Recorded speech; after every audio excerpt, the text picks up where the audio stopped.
I just really dig this music, you know? It's fun. Good afternoon, everyone. I'm Scruffy Matt. This is Scruffy's Retro Corner, and once again, we are back in the Ace Attorney trilogy. The third game in the series, to be more specific, Trials and Tribulations. Last week we did some investigating to try and figure out who had framed Maggie Bird for murder.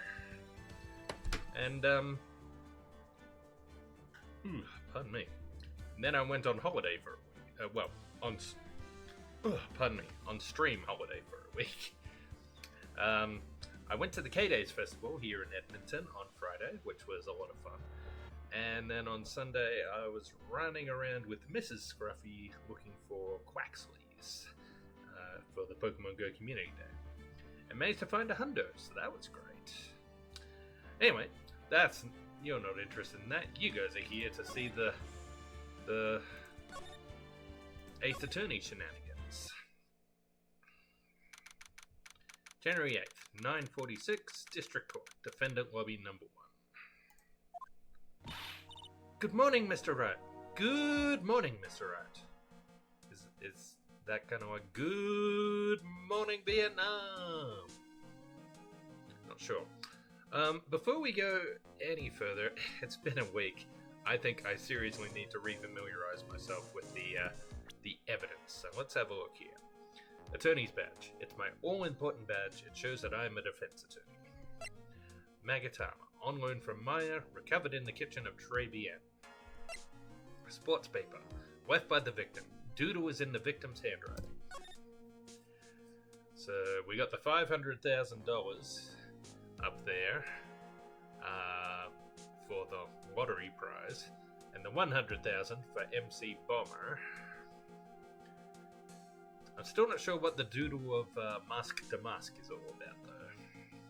Maybe he's just a fan. Magazine clipping. An article from December 5th that says I was trounced and my client was found guilty. Right, the phony Phoenix took the case and did a really terrible job. Most likely but on purpose. Job listings. Picked up from a bench in Vitamin Square. Thrown away by the old man. I have a feeling most of these pieces of evidence really aren't needed anymore, but... lunch special. Trey Bien lunch special. Cost $20 despite how unbelievably bad it tastes. Scooter. Ridden by my phony. The wheel guard is all smashed up. Jean's loan contract. Oh. Jean's debt is $500,000. The owner of the loan is tender lender. Victor's testimony. When the incident occurred, I broke the vase at my seat. I'm sorry. It's a haiku. Trey Bien forewarns. Blueprints of the crime scene. The X is the victim's seat. And, this table here is where the old man was sitting.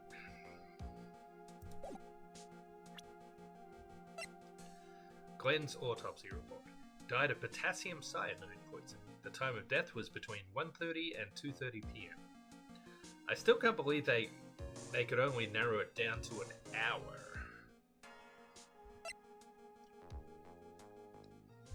Because we know when the victim made when the witness made the phone call to the police to report he died, and we know that there was a bit of a time gap between those two events because he couldn't find a phone.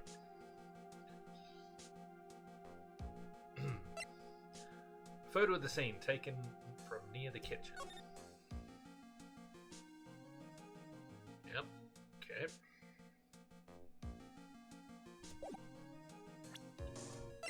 Coffee cup. The coffee contained potassium cyanide, covered in the victim and Maggie's fingerprints. Also lip print. The victim's lottery ticket. A winning ticket for $500,000, found during a body search of Maggie. Apron, worn by Maggie at the time of the incident. Has a small pocket but big stains. Potassium cyanide, a deadly powdery poison. bears Maggie fingerprints and was found in her apron pocket. The victim's prescription bag. The victim got this from the doctor before going to Tribulations. The bag is empty. Right, and that was an ear medicine, because he had been in a fight the previous day and ruptured his eardrum. Despite that, he was supposedly listening to the radio from an earpiece in his injured ear. So, very strange. Glenn's calendar. On December 3rd, the day of the incident, there is a note saying, "Meet with the tiger." Paper badge, found at Tender Lender, made of cardboard and painted to look authentic. MC Bomber, a computer virus made by Glenn Elk, potentially worth millions of dollars. The Millionaire Radio Flyer, experience the most thrilling 10 minutes of your life every Monday at 1:30 p.m. Gumshoe's Lunchbox, a tenderly handmade lunchbox, fills the stomach with love and plenty of weenies. Viola's Medical Papers, a $1 million surgery bill for cranial surgery. Payment was due last year. Tribulations matches used for advertising, found lying in Tender Lender. Alright, and who are the people involved in this case? Maya Fey, age 19, my assistant and a disciple in the Korean tradition of spirituality. Mia Fey, deceased, Maya's older sister and my eternal mentor in life and work, passed away 2 years ago. Godot, age unknown, a prosecutor who is shrouded in mystery. He seems to know me somehow. Maggie Bird, age 23, a waitress at Tribulations, was found guilty of murder thanks to the phony me. Glenn Elk, age 28, the victim, was a programmer, wore an HMD over his left eye, left eardrum was ruptured.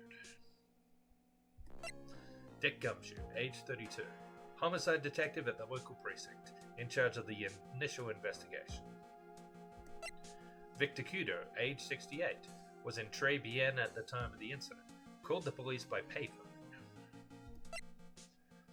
Jean Armstrong, age 39, Tribulations owner-in-chief and chef, has a large debt and prior convictions for theft. Also, it's come to our attention that he was alone with the deceased for several minutes because Maggie was unconscious and the old man had been sent to go ring the cops. Lisa Basil, age unknown, the CEO of Blue Screens Inc. and Glenn Elk's boss. Absolutely not a robot. Viola Cadaverini, at age 25, the granddaughter of crime boss Bruto Cadaverini, a thoroughly bitter person. Bruto Cadaverini, age 78, the head of the Cadaverini family crime syndicate, seems to live for his granddaughter. And Furio Tiger, age 42, the head of the Tender Lender Loan Company, also known as the Tiger. Alright, I think we're ready to go. Good morning, Maggie. So, what do you think is going to happen today, sir? Yesterday's session didn't go so well and ended on a giant mystery. That's true. And we still haven't solved a single part of it yet. Are you okay, Nick? Huh? Oh, yeah, of course. I saw that little flash of doubt in your eyes. No, that wasn't doubt. That was, determination. Why don't I believe you? It's nearly time, Maggie. You better get going to the defendant's seat. Roger. Don't let me down, Mr. Wright. I'm counting on you. Hey, pal! He looks peeved. Hey, Detective Gumshoe. Quit stressing Maggie out. She doesn't need that. How did you know she was stressed? I was watching through the doorway. Oh. You look like you lost the case already. Show a bit of confidence, will you, pal? Here, maybe this'll help. Oh, good. That's perfume that we took from the chef. It finally got the lab test back. Huh? Have you taken up aromatherapy too? Not in a million years, pal. Don't tell me you don't remember this thing. Come to think of it, that doesn't look like one of those aromatherapy bottles. This is the small bottle that turned up in Tribulations' kitchen a couple of days ago. Let me guess. Chloroform. Wow, look at all these little bottles. Oh, they're aromatherapy oils. He's got so many, they're overflowing onto the floor. Hey, wait a minute. There's one bottle that's different from all the others. Well, what do you know? It doesn't have a label either. And it doesn't smell. We finally got the analysis results back from the lab. So, what is it? Is it the poison? I'm afraid not, pal. It's medication. Oh. Oh, is this the victim's ear medication? Medication? Yeah, for ears. Topical use only, apparently. For ears? You mean... Yeah, it's the medication Glenn Elg was using for his ruptured eardrum. What was Glenn Elg's ear medicine doing in the kitchen? So the chef stole that as well when he thought he was stealing his winning lottery ticket? Bizarre. Small bottle refiled into the court record. The victim's ear medicine, found covered in unidentified fingerprints in the kitchen. What about the unidentified fingerprints? Anything on that? Someone screwed up, so they only had time to analyze the contents of the bottle. Another hour and they might have gotten something on the prints, but... that's going to weaken its impact as a piece of evidence. Okay, pal, this is it. Make sure your defense is impregnable today. Got it? Today's trial? I'm gonna expose that guy for what he's done. Well, my name is Phoenix Wright. Also, I'm relieved to see Detective Gumshoe is okay, considering the last time we saw him, he was in an altercation with this dude. Who was trying to... no, who did successfully take our evidence, I think.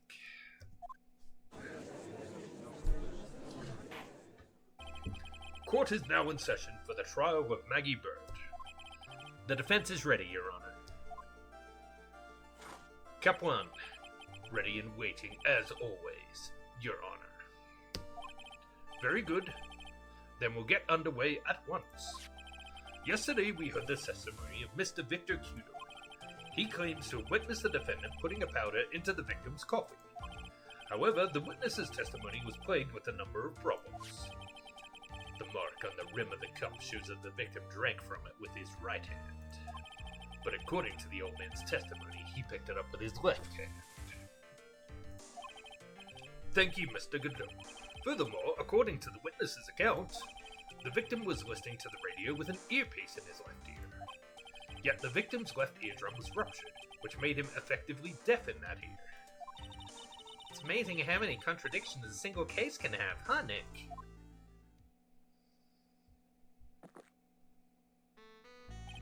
Ha! Allow me to enlighten you, Your Honor. The world, you see, keeps turning, and we must turn with it. You've lost me already, Mr. Godot. Don't let the mysteries of yesterday mystify you today. Only losers think like that. You've got to change with the times. That's one of my rules. Are you implying that you've resolved these contradictions? You know the answers to these riddles? The old guy wasn't just throwing seed in here, he was throwing us off the scent. And today I'll prove it. Very well, let the first witness take the stand. I had a feeling it would be him. And you are? Oh, bonjour, everyone. I am Jean Nonstar, the owner and head chef of La Tribulations restaurant. Enchanté! Forgive me for asking, witness, but are you a... you're not supposed to ask that, Judge. Oh, la la, monsieur. As you can see, I am le pert and perky gentleman, non? On the day of the incident, you were in Tribulations' kitchen. Isn't that right? With you, monsieur? Everything feels right. Oh no. Cup 2.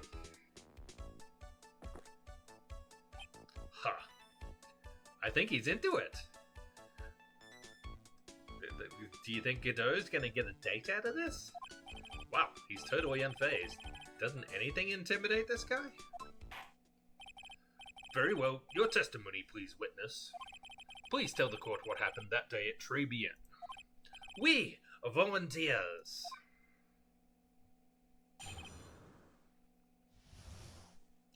At Tribulations. When it all happened, there were just 2 customers in my restaurant. I remember I was experimenting with some new Art Decos that day. Like having a large mirror between the tables, for example. Perhaps that is what my old man was looking at. Look up, the earpiece and the glasses, he would have seen everything in reverse, no? Mirror? Oui, un grand mirror, the most enormous mirror. And suddenly, the mystery disappears. Like I said, the world keeps turning, so roll with it. That would explain the coffee cup and the earpiece conundrum.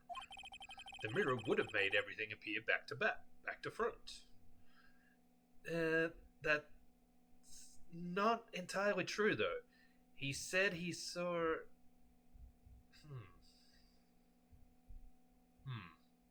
No, that might actually be it. What the heck? It's way too early in the morning for this to be happening to me.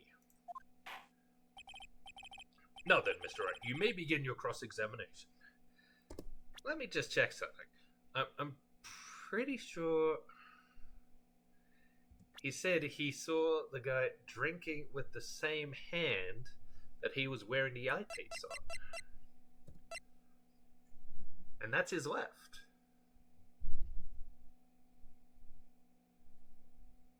But he said it was the right hand. So yes, I guess that does explain a lot.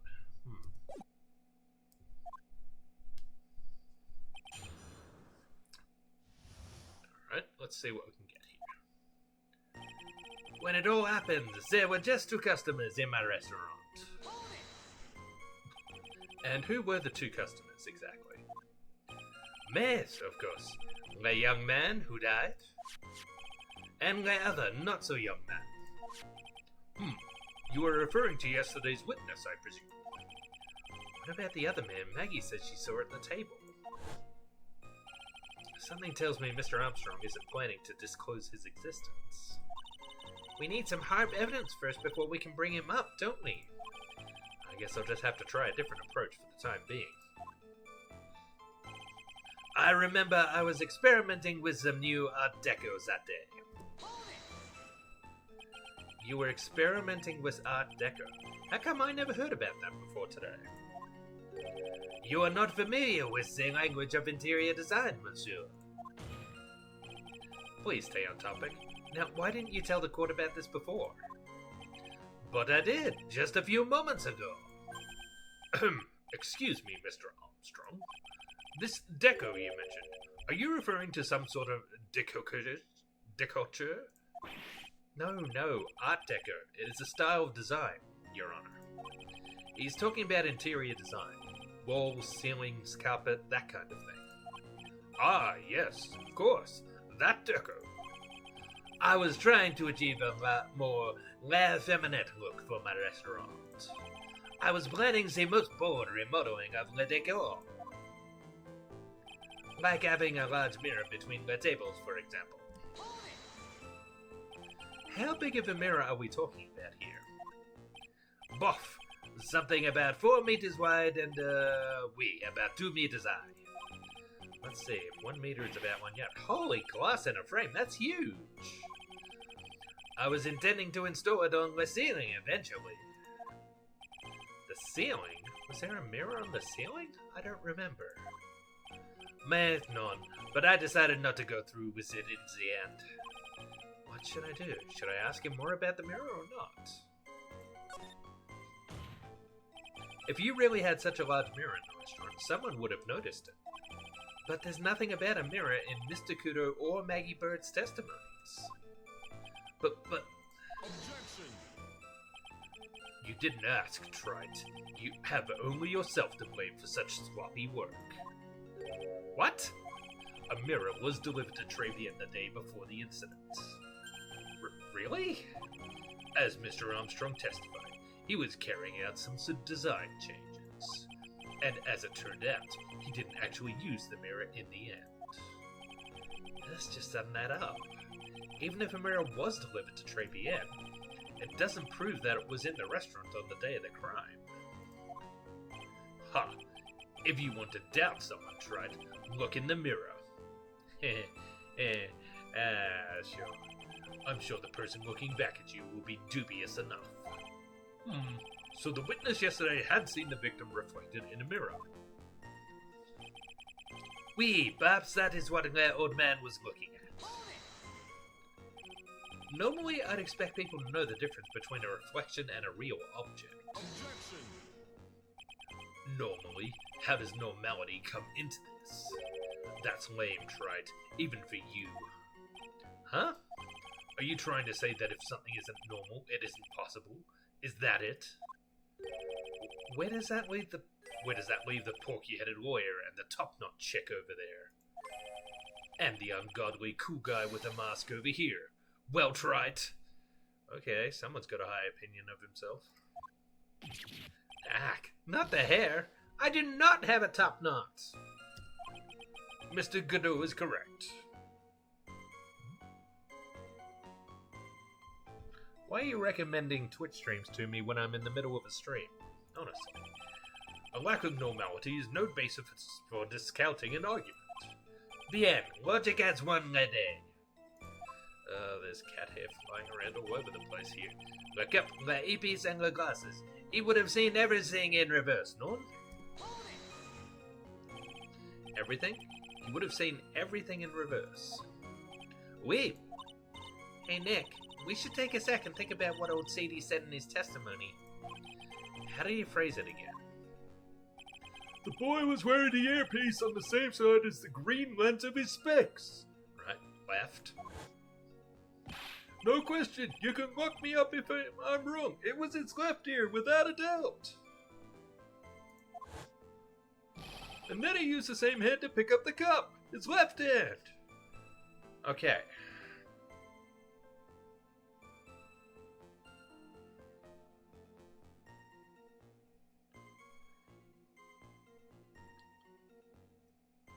So that... Does that make sense?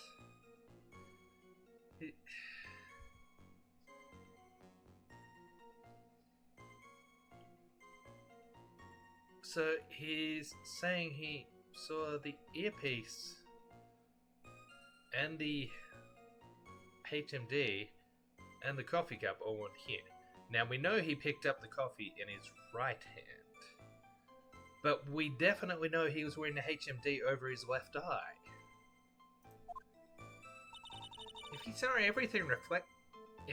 everything described reflected in a mirror, then everything he said he saw on the left was actually on the right, huh?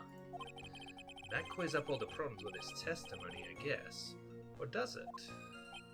Huh. It's kinda hard to believe everything's the fault of the mirror, but... Do you think old CD saw everything through a reflection? If he did, it would explain all the contradictions in his testimony. But that just makes the situation worse for Maggie. There's gotta be something in that old man's testimony. We just gotta dig deeper.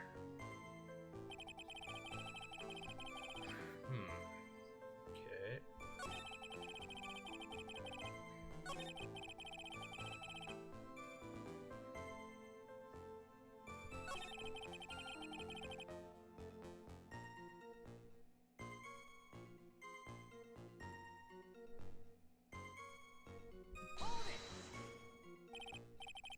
Objection!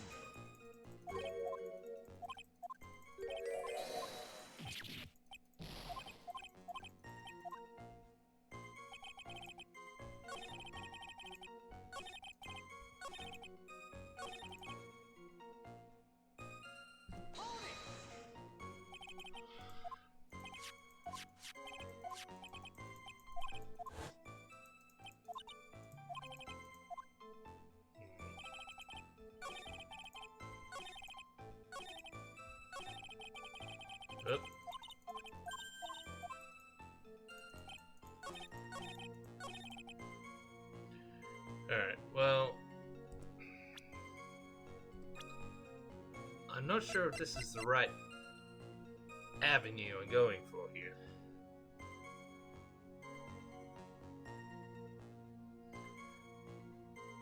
That's the only thing that makes sense to me.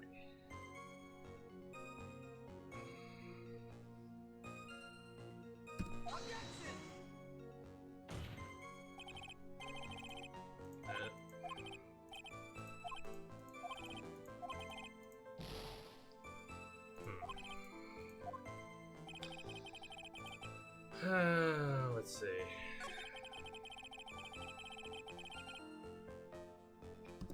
Alright. Do I actually have some testimony from him here?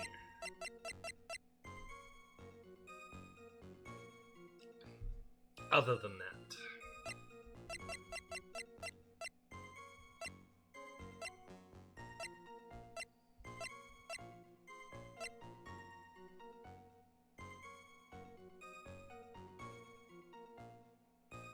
The 4 pins, maybe? It depends on where the mirror was, I guess.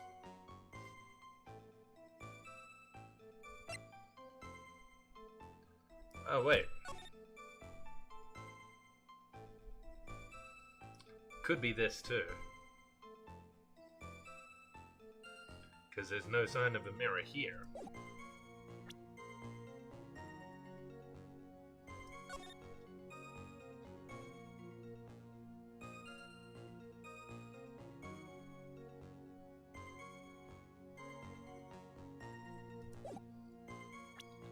Let's see what else we got.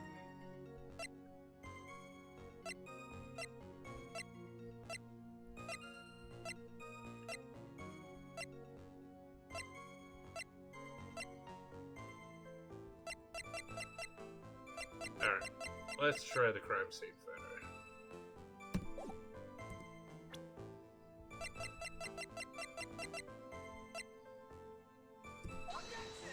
No? Not that either. The witness's statement is clearly faulty, Your Honor. I'm sorry, but I can see nothing faulty. Unfortunately, I will have to penalize you, Mr. Wright. Maybe I just used it in the wrong statement.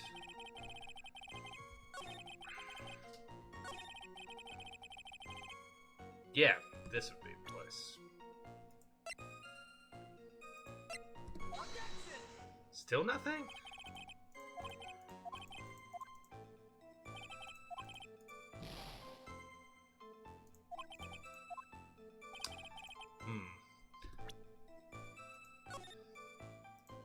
This isn't going terribly well.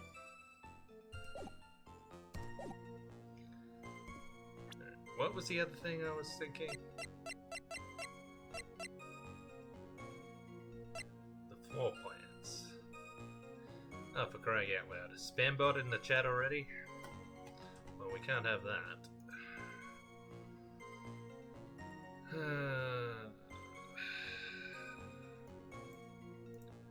Let's block this idiot. And report.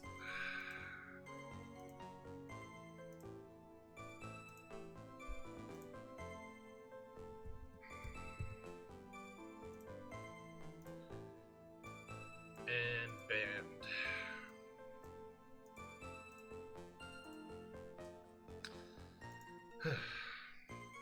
Alright.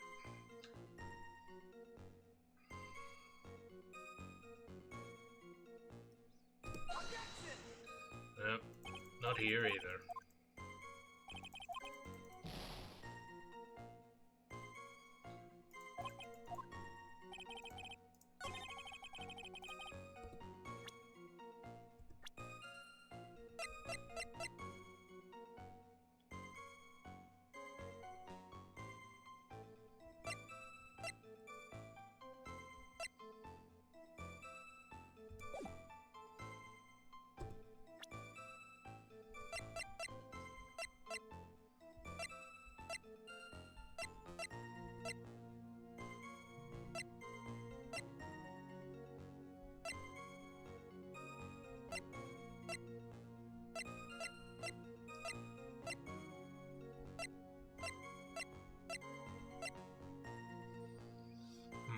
I think I'm gonna need some help on this one.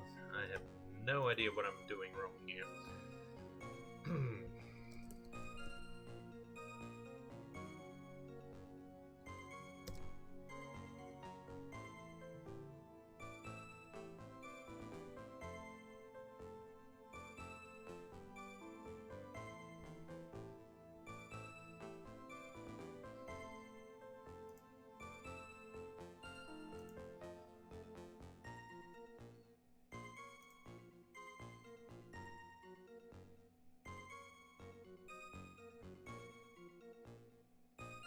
Wait, isn't that what I did?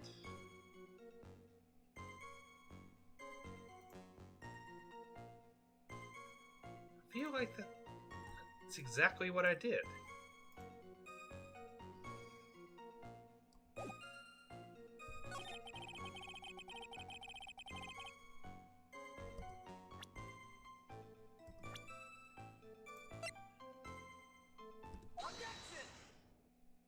Did I not do that before? Could have sworn I did.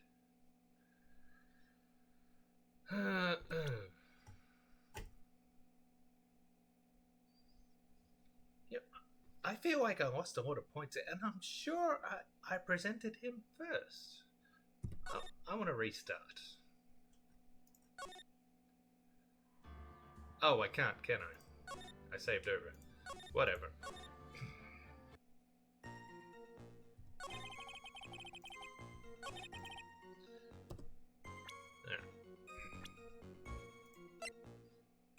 Maybe I accidentally chose the wrong person. The coffee cup, the earpiece, and the HMD. Let's think back over Mr. Kudo's testimony for a second, shall we? The boy was wearing the earpiece on the same side as the green lens of his specs.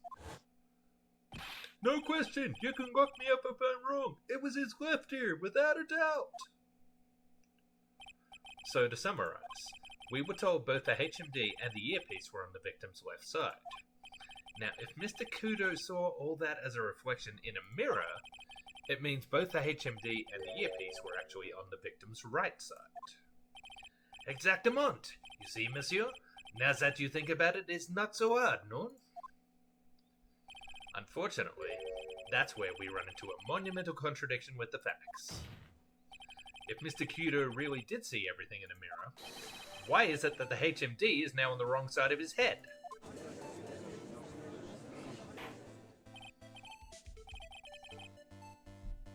Order! Order! Mr. Wright is correct!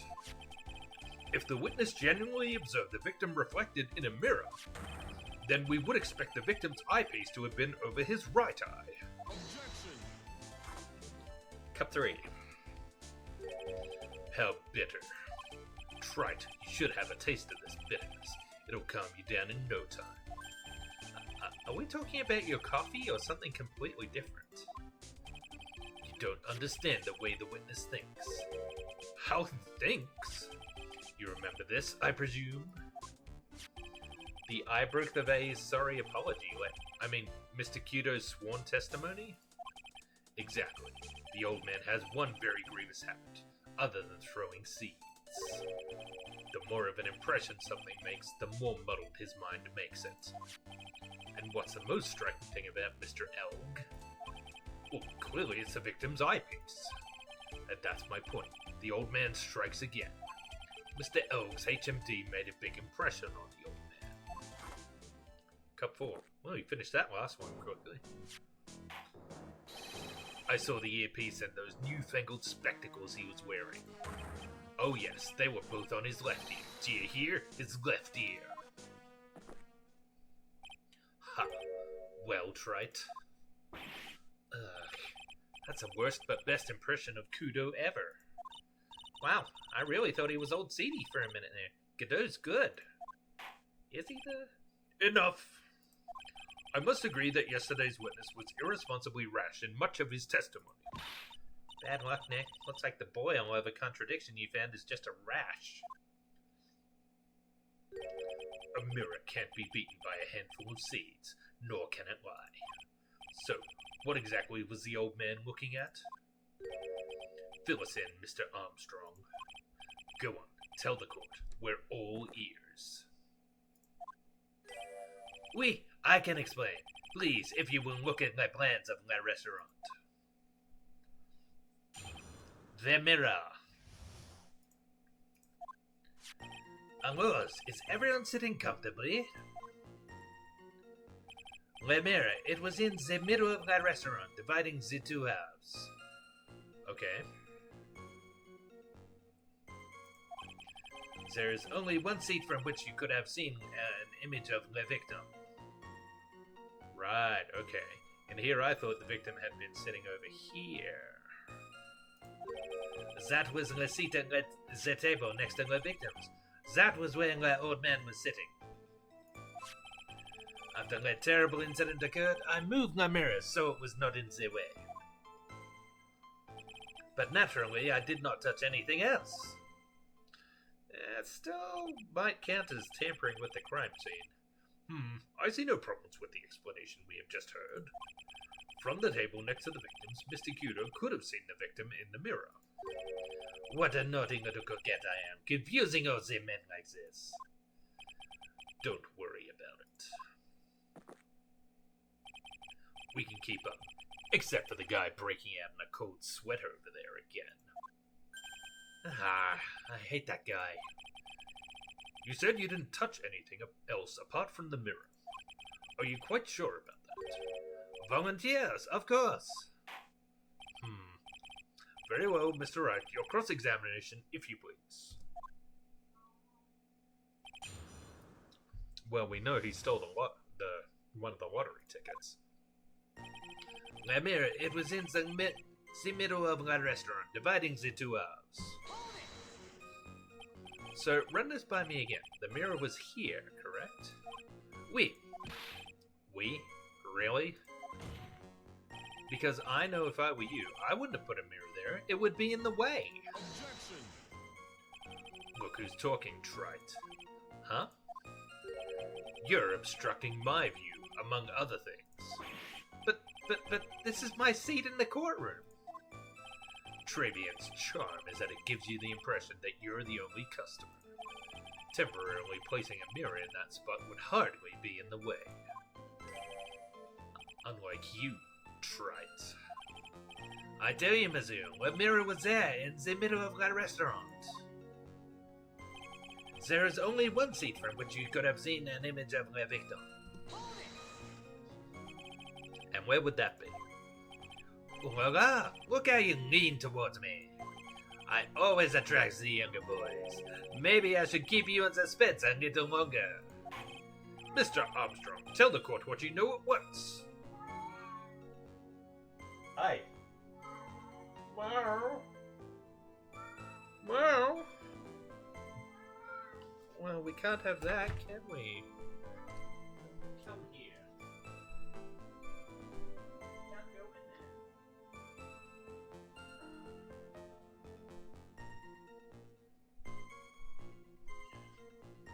Why am I doing this? It's just going to have even more cat hair flying around the room.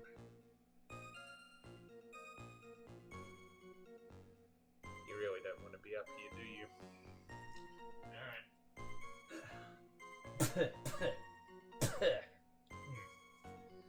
So much cat hair. Mr. Armstrong, tell the court what you know at once. I attract the older ones too, you know, handsome. Shall I tease you too? Cup 5? Cup 5. I'm already seeing a very hot someone, so I'm afraid you'll be waiting for a long time. I bet she has mocha cream skin and cappuccino perfume. Yeah, that's probably a pretty safe bet. Ben, I will tell you, there was only one seat from which you could have seen. That was the seat at the table next to my victims. That was where the old man was sitting. So why can you only see the victim from that particular seat? Yes, monsieur. It is obvious, no? If you look at my plans, you will understand. The victim would have been reflected in the mirror like so. If you were sitting at the table next to him, you would see everything, no? So that's the seat old Seedy was sitting in on that day, when the poisoning happened. The old man was sitting at the table next to the victim? Why does that seem kinda odd? After the terrible incident occurred, I moved my mirror so it was not in the way. Did you move the mirror while Mr. Kudo was off calling the police? Oui, exactement. I carried it out of the restaurant then. You moved a huge mirror like that, all by yourself. What can I say? I know how to pick things up, handsome.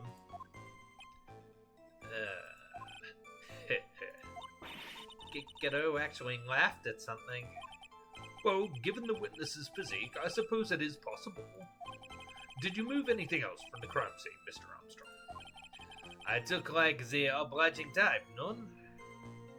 I look like the obliging type, none? But naturally, I did not touch anything else. Are you sure about that? I touched nothing except my mirror. Mr. Wright, is there something the witness has said that doesn't match the crime scene? Yeah, there is. I just can't put my finger on what exactly. Ha! Suffering from a case of heartburn, Wright. Oh, I have just the thing for that. An oil with golden myrrh and frankincense. Add a few drops to your coffee and voila. Enjoy. Focus, Phoenix. Breathe. I need to ignore those two and just find some evidence. It is pretty strange though, isn't it? I mean, nobody mentioned anything about a really large mirror. You'd think someone would have, but Maggie didn't, and neither did old Seedy. And the only logical explanation is that there was no mirror inside Tribulations that day. Now I just gotta prove it, somehow.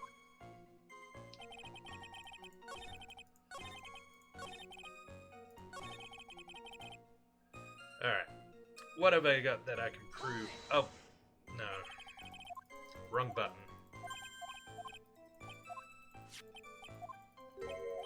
Wrong button.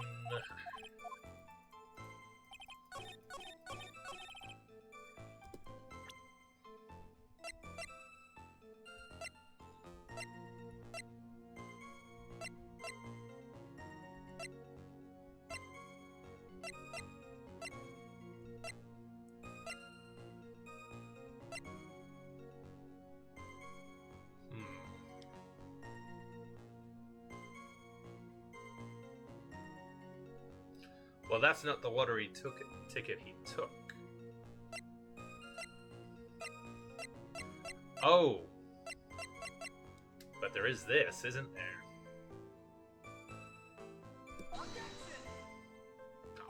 Really? This evidence clearly reveals a contradiction in that statement, Your Honor. How exactly are the evidence and the statement just now related? They aren't, are they? Not at all. Mr. Wright, please think the facts over before making accusations. I don't think that won me any points with the judge. Alright, I need to save again before we go any further.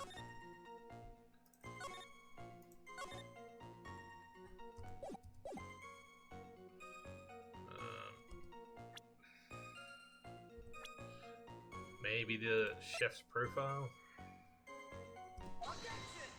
No.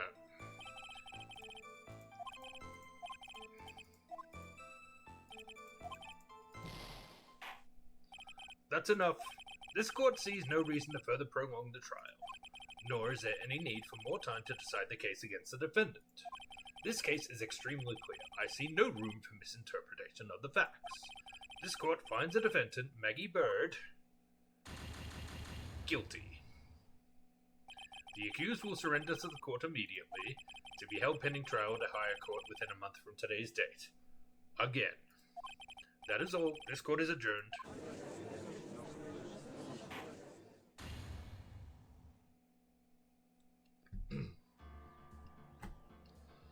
Alright. Try that again. Well, we can try the lottery ticket, but it's the wrong one.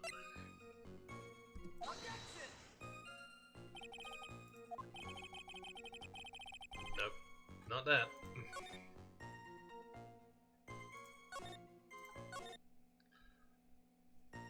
Alright, how can we prove there was no mirror in there?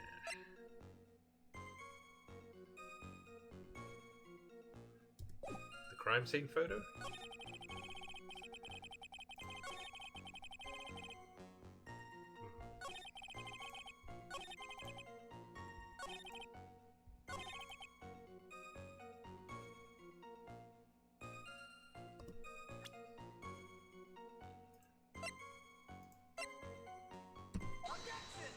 Nope, not that either. Alright, I'm gonna have to look for some help again. This one's tough.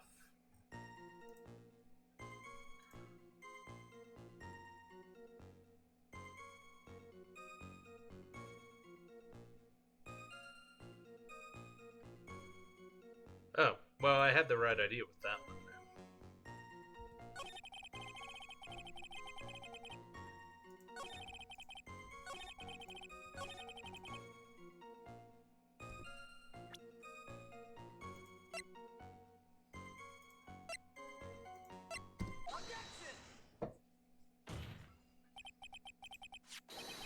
This piece of evidence contradicts with the testimony we have heard, Your Honor. The crime photo? Yes, this photo clearly shows something that theoretically should not exist. What on earth do you mean by that, Mr. Wright? Should not exist? Ha! Sounds like you're describing yourself, Trite. Now then, if the defense would please clarify its statement. What is the something that should not exist in this photo?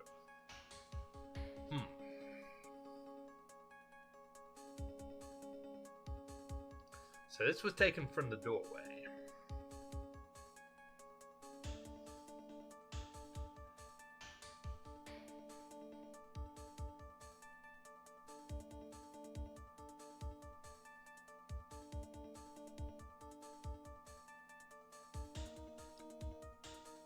Oh, the flower vase.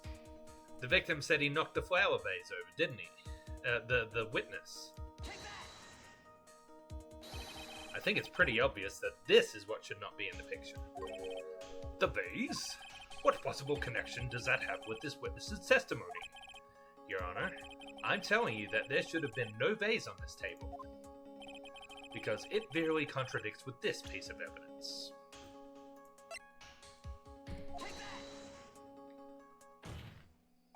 There is one thing that was clearly demonstrated by yesterday's testimony.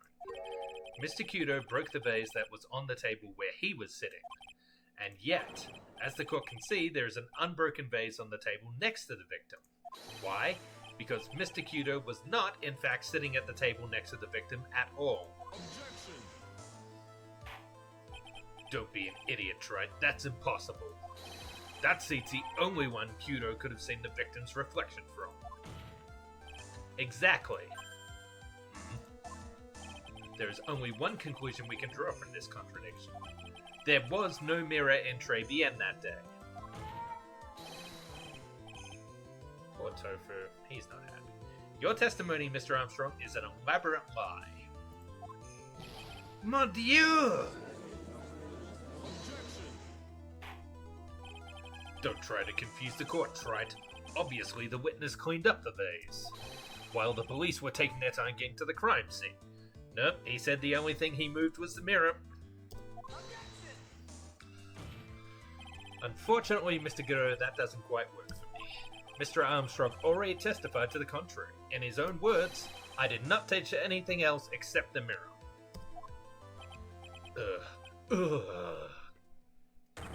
Gah! Well, witness, what do you have to say for yourself? I was right. There was no mirror in the restaurant that day. In light of this revelation, we return back to the original problem. Why did the victim have an earpiece in an ear in which he couldn't hear? You only get one shot in life. There's no turning back. If you want to claim that the mirror wasn't there, Trite, then this problem is all yours. How do you explain what the old man saw? If I can answer this, then I'll be that much closer to truth. I can feel it. Are you going to be okay? Can you really solve this contradiction, Nick?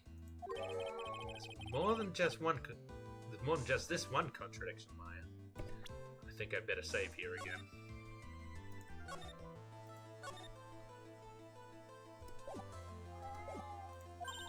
What do you mean? Remember what Maggie told us? There was another man at the victim's table. And there was a sampled CD on the victim's table. It all flies in the face of Mr. Kudo's testimony. And I think I know the reason why nothing in this case is adding up.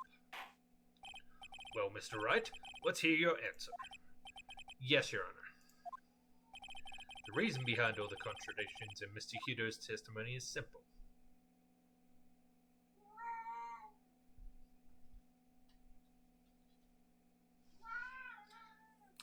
Excuse me for a minute. I need to see to this cat.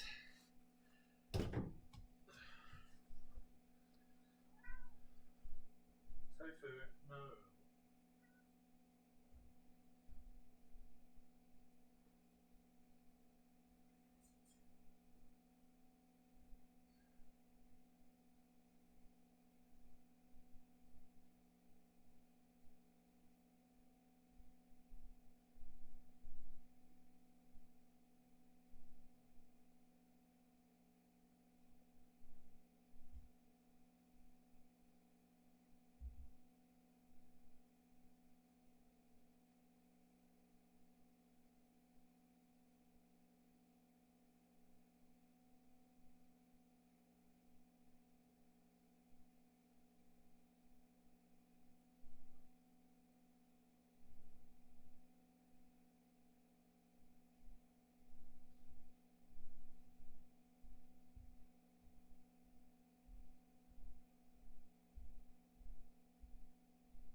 Okay.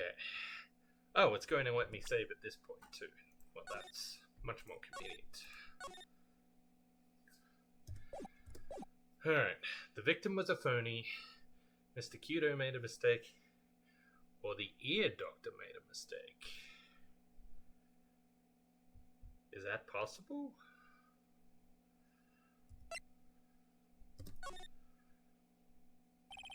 I believe we're looking at this the wrong way. It was actually the doctor's mistake. What? Yes, the doctor got the wrong ear. Objection.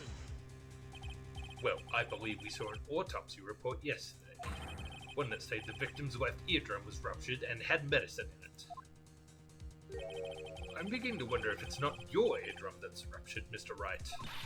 There's no time to be playing with people's perceptions, Nick. Oop.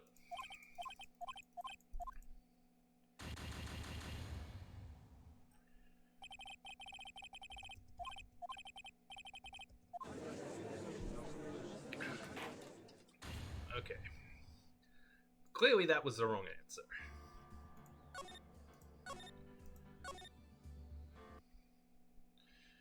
Alright, well, I don't think the victim was a phony. But this is kind of obvious, you know. Mr. Kudo made a mistake. And in other pressing news, grass is green, water is wet, and crime is constantly on the rise in Gotham City. Clearly, Mr. Kudo made a mistake. Mr. Trite, you're the one who brought up all these contradictions. And if you're trying to tell us the old man just made a mistake, we can wrap up this case right now with a guilty verdict. How about it, Mr. Wright? Should I just declare your client guilty? Is that the best you can come up with, Nick?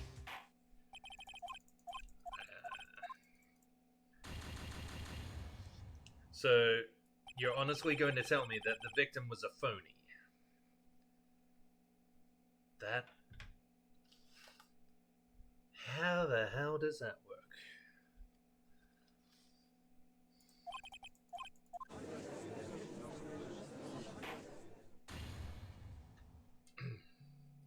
An old guy in an Ace Attorney game made a mistake. Stop the presses. Yes, exactly.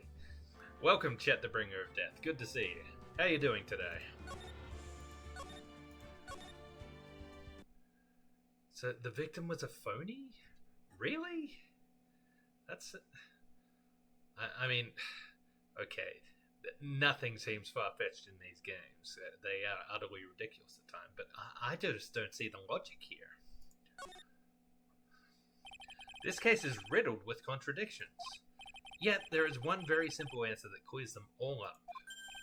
And what is that? The incident Mr. Kudo witnessed and the incident the victim experienced were two completely different events.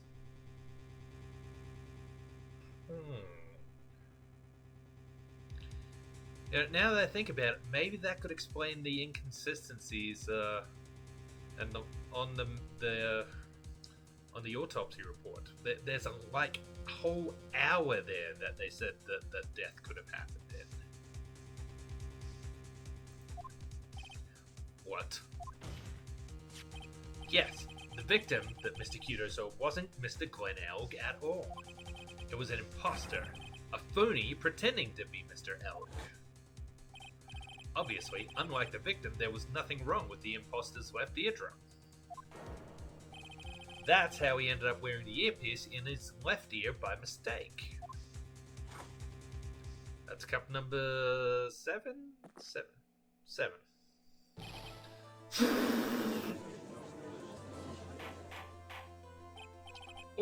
Order in the court! Settle down or I'll clear the courtroom.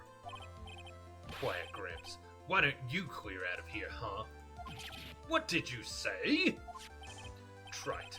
Are you saying that what Mr. Kudo saw was a setup? Yes. Someone pretended to be Glenn Elg and acted out the whole coffee poisoning. All for the express purpose of creating a witness out of one Mr. Victor Kudo. Objection! Get real, Trite. Why would anyone want to do that? Isn't it obvious? The thing Mr. Kudo was most insistent about in his testimony was... The serving girl brought him a Javachino, but she put something in it. That's a serving girl, right there in the defendant's chair. I remember her well. It's so hard to believe, but... There was one and only one reason to show Mr. Kudo this fake poisoning. To show Maggie Bird in the act of poisoning the coffee. Objection! Are you insinuating that the waitress in the old man's story was a fake as well? It's true that there were no other customers in the restaurant at the time, but... It's also true that the chef was there. He would have noticed what was happening. Well, obviously he was in on it too. Probably being pressured by Le Tiger to go along with it because of his debt. That's right. Well, witness, if your restaurant really was the scene of such theatrics, you would have known about it, correct? Oh la la, this is most difficult for me. No, it's quite simple. All you have to do is testify. You are under oath, after all. Was there, in fact, a phony at Tribulations that day? The defense demands that Mr. Armstrong tell the whole truth about what happened.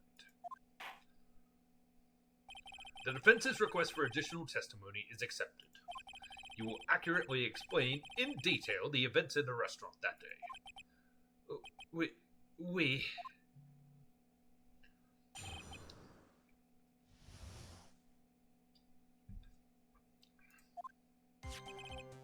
The victim, Monsieur Elg, he came to my restaurant alone. I remember that old man arrived not long after him. There were no other customers. When he got word he won the lottery, Mon Elg became very excited. It was approximately 5 minutes later that the poisoning incident occurred.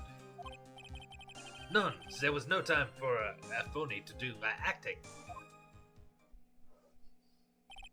Just so we're clear, there was no mirror in the restaurant after all? We vous demand pardon. Forgive me, Your Honor.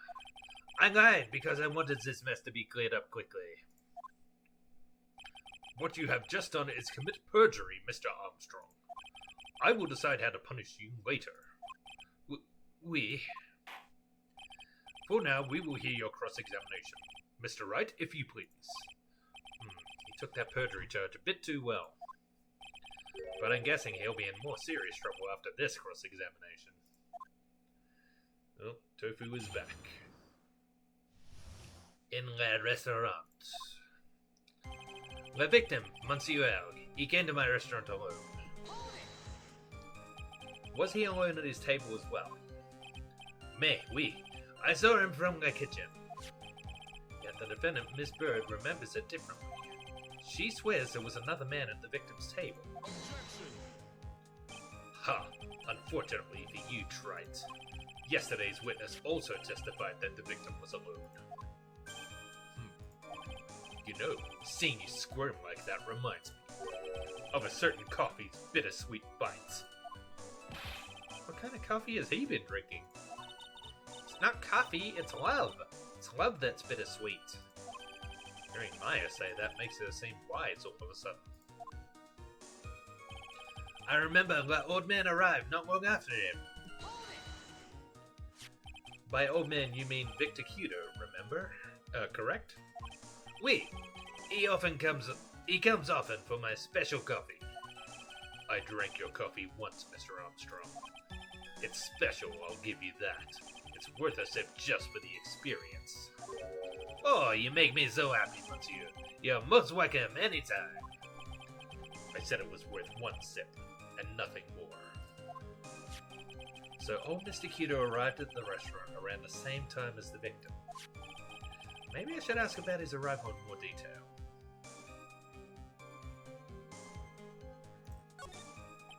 Out of curiosity, about what time was it when Mr. Cudo arrived? Oh no, I cannot remember, monsieur. I believe we were told by a witness yesterday. The crime was reported at 2:25 by a scary old man, sir.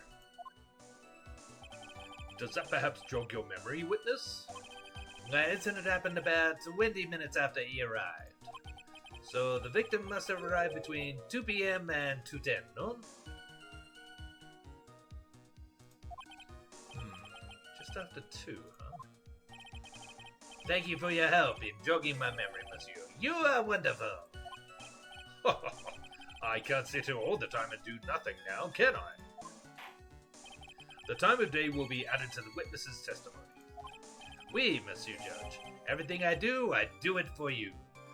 Okay. Apparently he's a Bryan Adams fan. Merci bien. That's French, isn't it? Ha ha ha. I'm glad at least one person is in a good mood. He's even humming a song to himself. I remember that old man arrived not long after him, just after 2 p.m. Are you absolutely sure about the time? When I think really hard, I am sure it was just after 2. Oui. It is the time I stopped serving my lunch menu. Quite right. I always break for lunch when the restaurants are serving their specials. I've been known to wind up a case early just to make it on time. Ha ha! I guess you should never get between a hungry judge and his lunch. Oh, would you look at that? It's almost lunchtime already. Witness, get on with your testimony, please. There were no other customers. So your only customers were Mr. Cudo and the victim. Objection. How many times do you need to ask the same thing, Trite?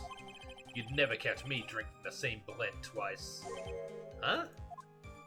You're trying to establish the presence of a phony victim in the restaurant. But you're wasting your time. You can't grind birdseed to make coffee, if you catch my drift. Cup 8. But there's a hole in his testimony somewhere, I'm sure of it. When he got word he won the lottery, Von Elk became very excited. Did you see him? No, I was in the kitchen, but I heard him. I remember him shouting, "Yes, $500,000 bucks." Presumably the defendant heard that too, then, correct? Maggie? She looked like a poor little frightened dove. And what about Mr. Cudo? That old man choked on some birdseed that got stuck in his throat. It seems we now have yet another incident on our hands. It was approximately 5 minutes later that the poisoning incident occurred. And what were you doing at that point? Without any customers, you must have had time to kill. I am a multi-talented woman, monsieur. Okay. They claimed to be a man earlier, but, you know, if they're gender fluid, that's good on them. Sorry? What do you mean? There is a renowned chef, Jean Armstrong, and a tragic poet, Clarice Armstrong. Clarice? Oui, I was writing a poem. An angry tale of a chef in $500,000 of debt. Cooking for a man who won $500,000 on my lottery. It is called Pourquoi. It means why. Perhaps I could recite it for my court. Please don't. None, there was no time for a phony to do the acting. You mean you contacted the police as soon as the incident occurred? I asked the old man to call from the payphone. By your own argument, right? The purpose of this phony victim's performance was so the old man would see it. In other words, once the incident occurred, this opportunity would completely disappear. Indeed. Bien, it seems the shadow of doubt has been lifted, n'est-ce pas? I guess Mr. Armstrong is connected to this case, huh? Absolutely. Someone was impersonating Mr. L, and I refuse to believe he was oblivious. He was there the whole time, after all. But if you're right, wouldn't Maggie have noticed too? She fell unconscious when the incident occurred, remember? Ah, you mean that's when the phony staged his act? We'll know for sure once I find a hole in his testimony. Alright. Into my restaurant alone. Well, I think we're going to need to save here because on the brink of defeat again. Around here, we only hate you if you're deliberately getting in the way of an innocent person's freedom. Yes. So, yeah. I think we can clearly say that we hate this guy right now. Because I don't believe a word he's saying. Now, we know from the guy's calendar that he was not coming alone.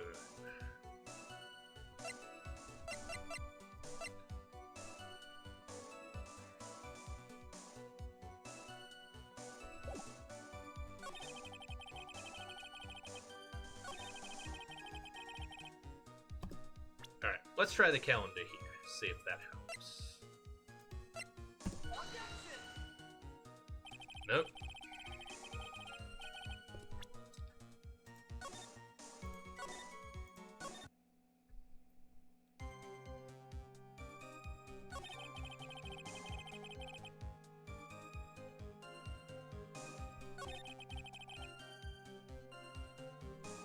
Oh, maybe here.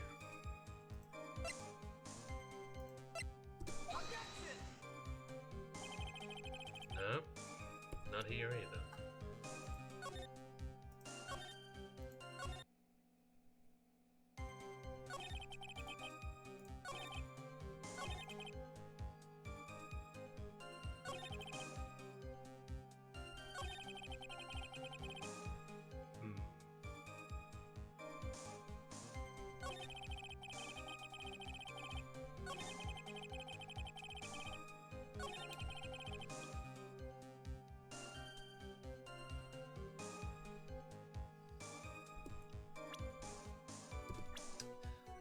Any suggestions in the chat?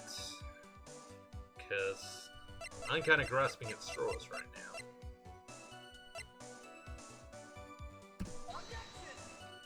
Yeah, I didn't think that would work.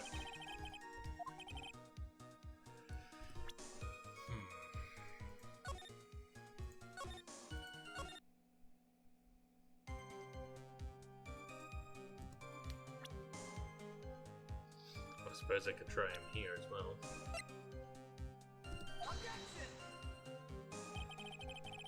Nope.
Alright. I'm gonna have to look this up again.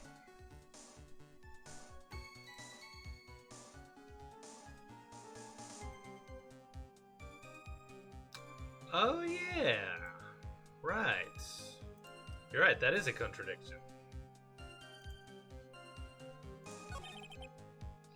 Okay.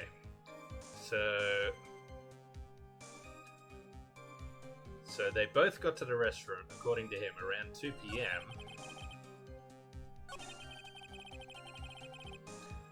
But this says the lottery winners are only announced at 1:30.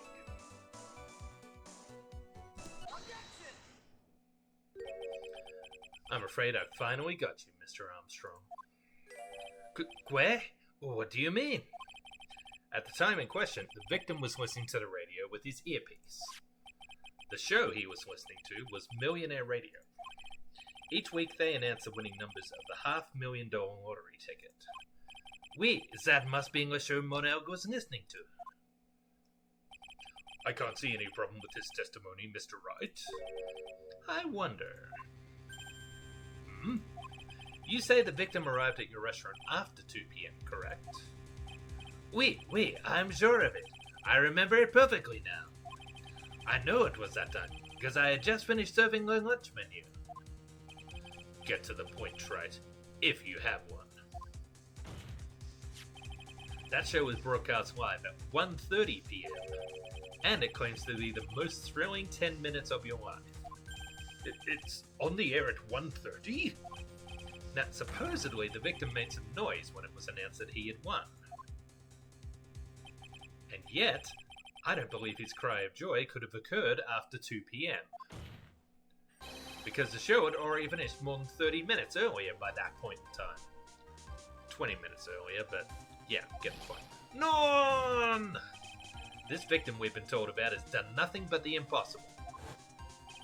Listening to the radio with a ruptured eardrum, catching a show that was already over, there is only one conclusion you can draw from these facts. This victim was an imposter, acting out the poisoning 30 minutes after the real murder.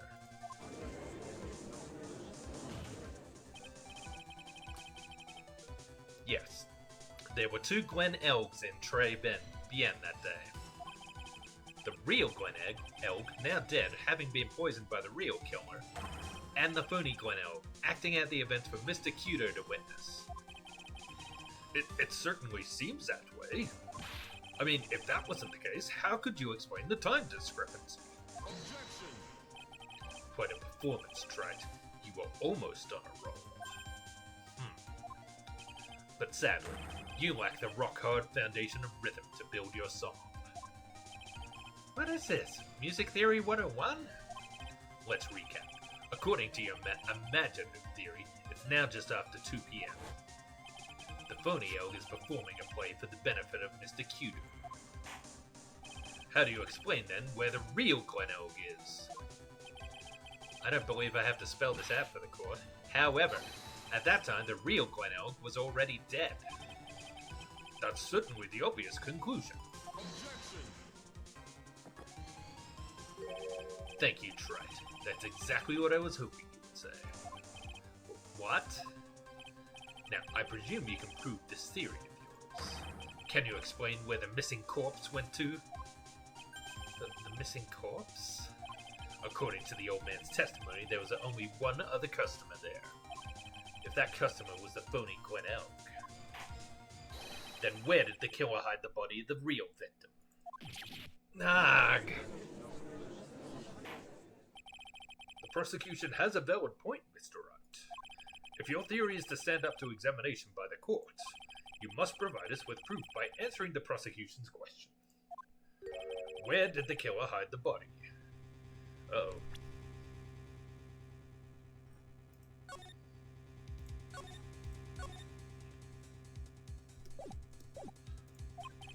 Yes, Your Honor.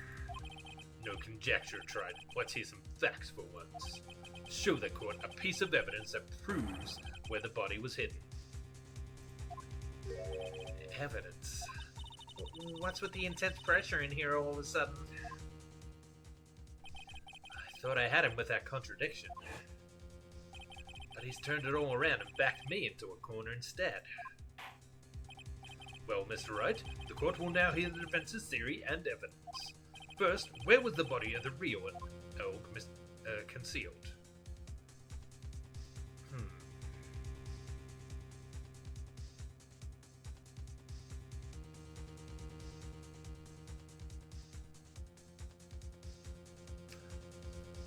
I mean, the first thought that comes to mind is the kitchen, but would Maggie have bumped into it there? It would have been too dangerous to take the body outside. Obviously, the body must have been hidden somewhere inside Tribulations.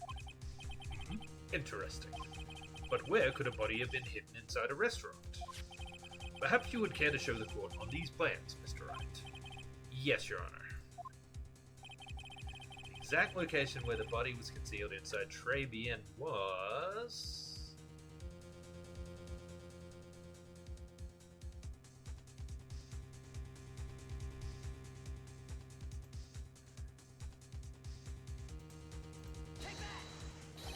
The body was hidden here. I see. Nice supposition. But the real question is, can you back it up? Where's the evidence that proves the body was hidden in that location? That's a good question.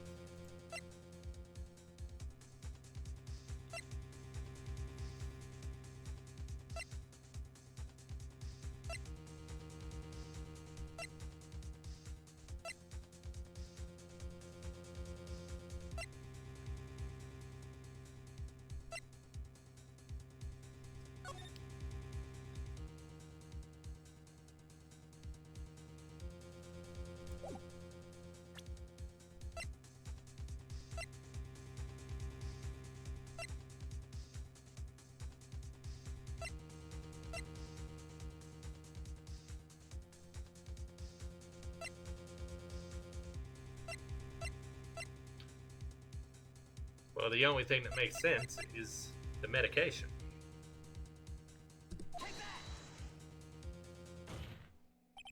Mr. Armstrong, do you recognize this bottle?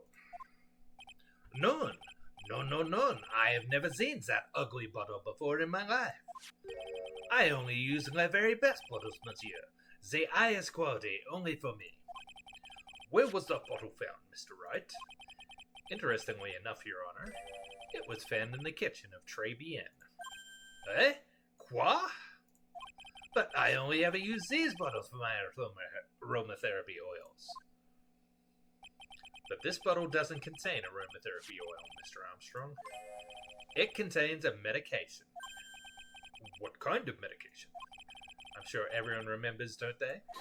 That Mr. L visited an otolaryngological clinic and was given medication that day. Ear doctor. He visited an ear doctor. That's cup number 8 or 9? I think it's 8. You can't be serious. The defense had the contents of the bottle analyzed, and I have the lab results here.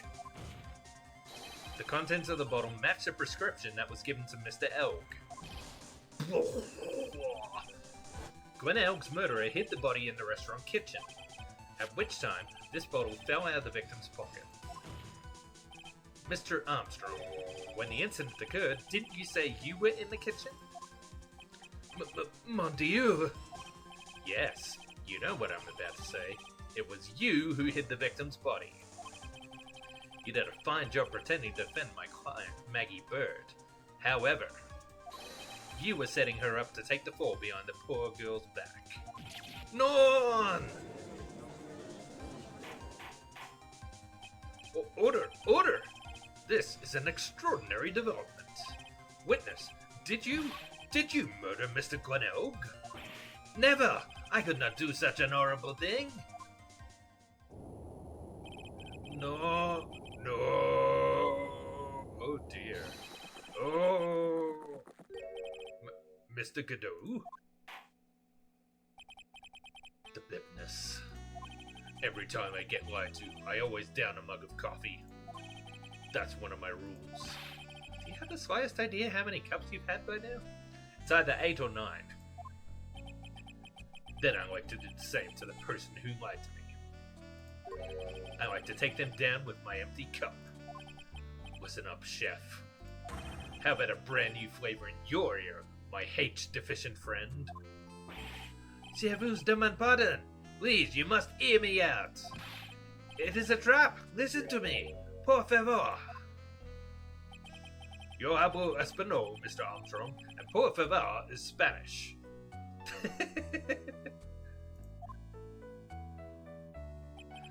I'm only going to ask you once. Did you do it? None. None. Absolutely none.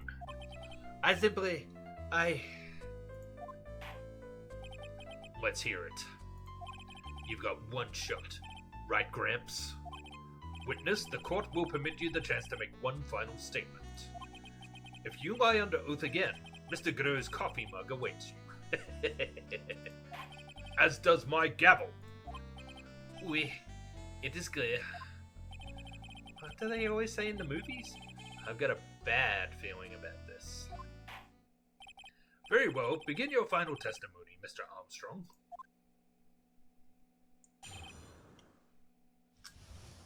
Their confession.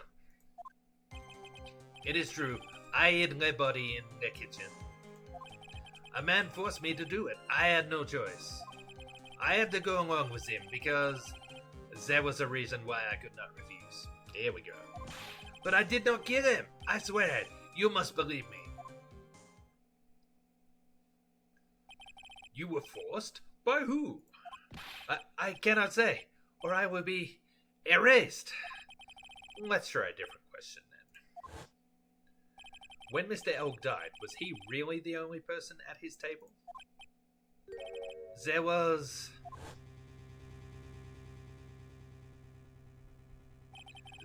another man. I knew it. Maggie was telling the truth. You may cross-examine the witness now, Mr. Wright. It's just one more thing I need to do. I gotta break this guy and get him to tell us the name of the real killer.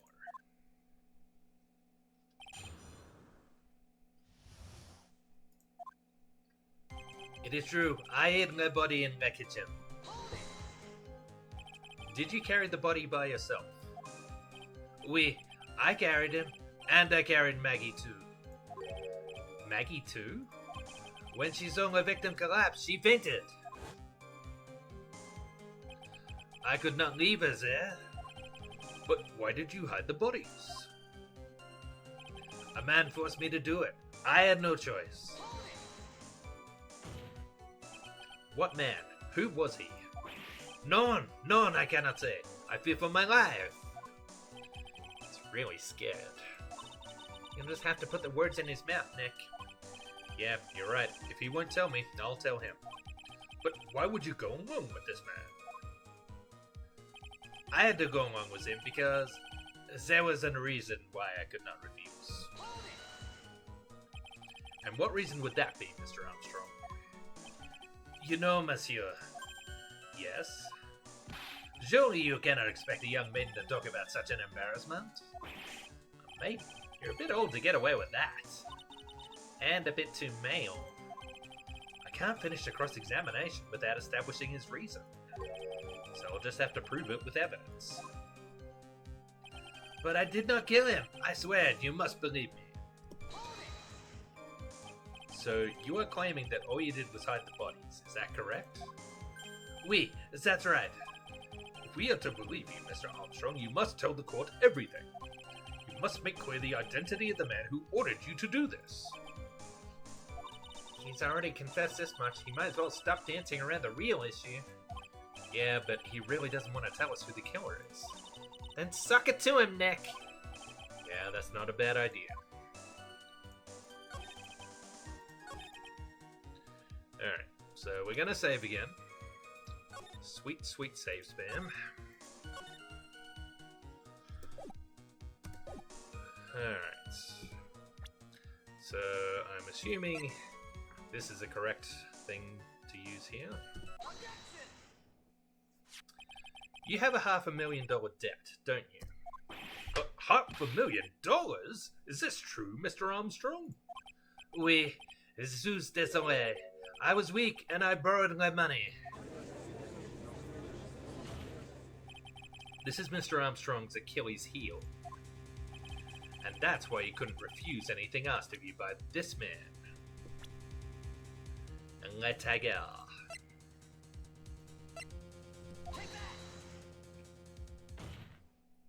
A $500,000 loan from a black market loan shark.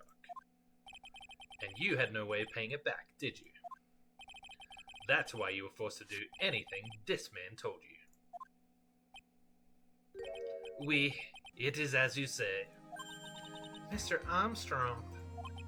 My tiger, he told me he was going to use my restaurant for a business rendezvous. On the day in the question, he was meeting a victim to demand that he repay his loan. I don't know why it happened like that. I just did what he told me to do. I had no choice. I carried my body and inconscient Maggie out of the dining area and into the kitchen. After that, I just tried to forget what I had seen. I think we can now safely say that the man who forced your hand was Mr. Furio Tiger.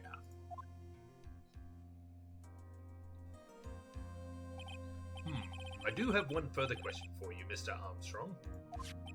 The poison and the lottery ticket that were found in the defendant's apron pocket. Was that your doing as well? None. I knew nothing about that. Making it look like it was Maggie who had done it. I was not.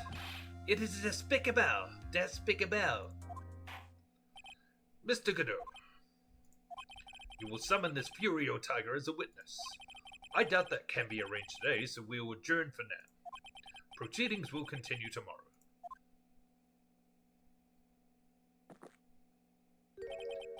30 minutes.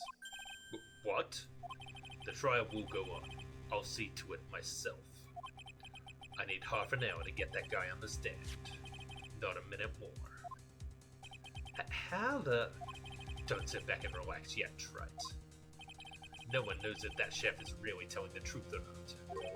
This trial could still go either way. Very well, your request is granted, Mr. Godot. So I should think that Maggie should at least be pardoned by now. If we can't get a confession out of that tiger, the chef's gonna take all the blame. Or I would if this was a normal trial. But it's an Ace Attorney game. We will resume once Mr. Tiger is ready to take the stand. Until then, court is adjourned for a 30-minute recess.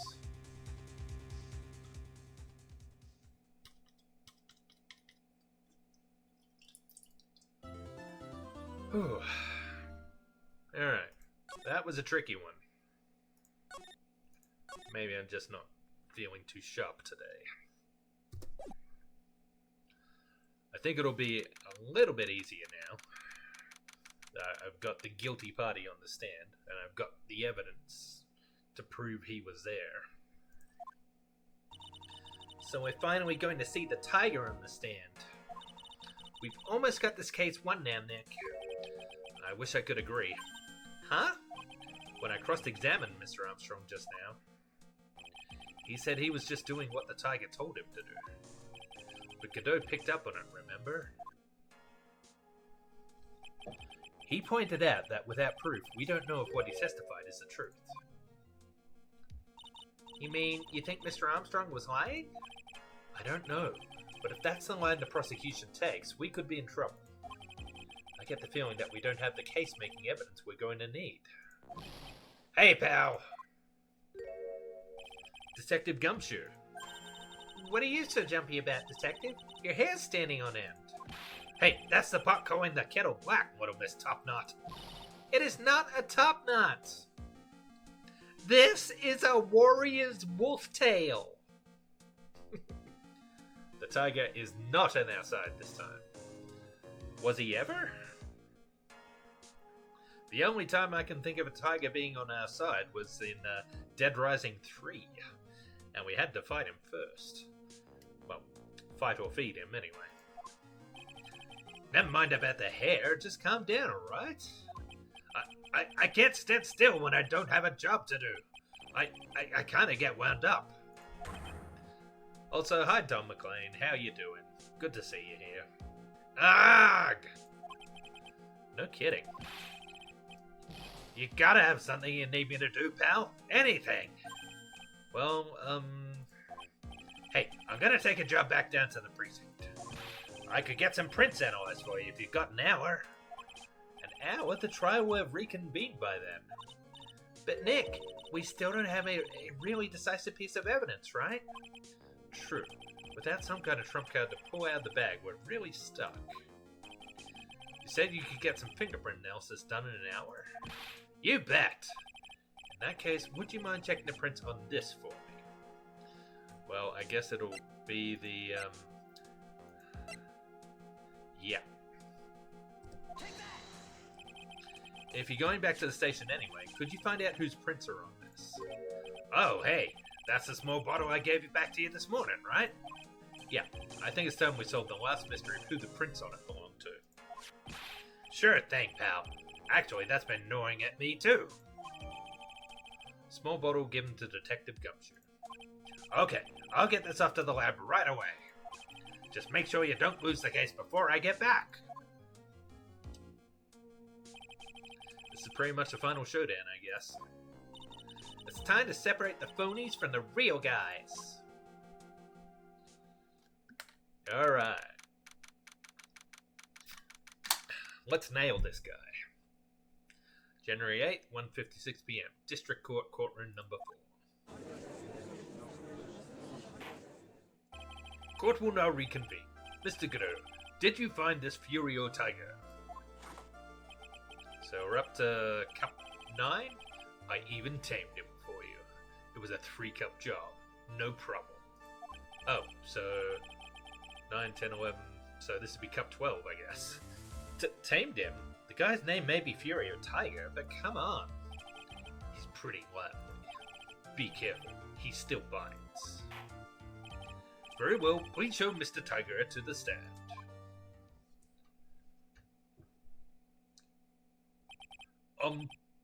Witness, please state your name and occupation for... Yeah. Beep. Ah! Don't hide under the table, Maya. Unless there's room for me down there too. Would you mind? What you say to me? Nothing. I didn't say nothing. Honest. Who could have guessed that fear would induce a bad Brooklyn accent in the judge? I got business to take care of, you hear me? So who the hell called me into this hole? Was it you, Spiky? Ah, no, of course not. It was the judge. Your Honor? Oh dear, I seem to have dropped my pen. Where on earth is it? He has a pen? I thought he just had a gap. Don't mind me, just carry on with the proceedings as normal. That's it. We're doomed. Maybe you didn't hear me. I said, who the hell was it to call me in here? There's no need to shout. We can all hear you. What do you say? There's no point struggling.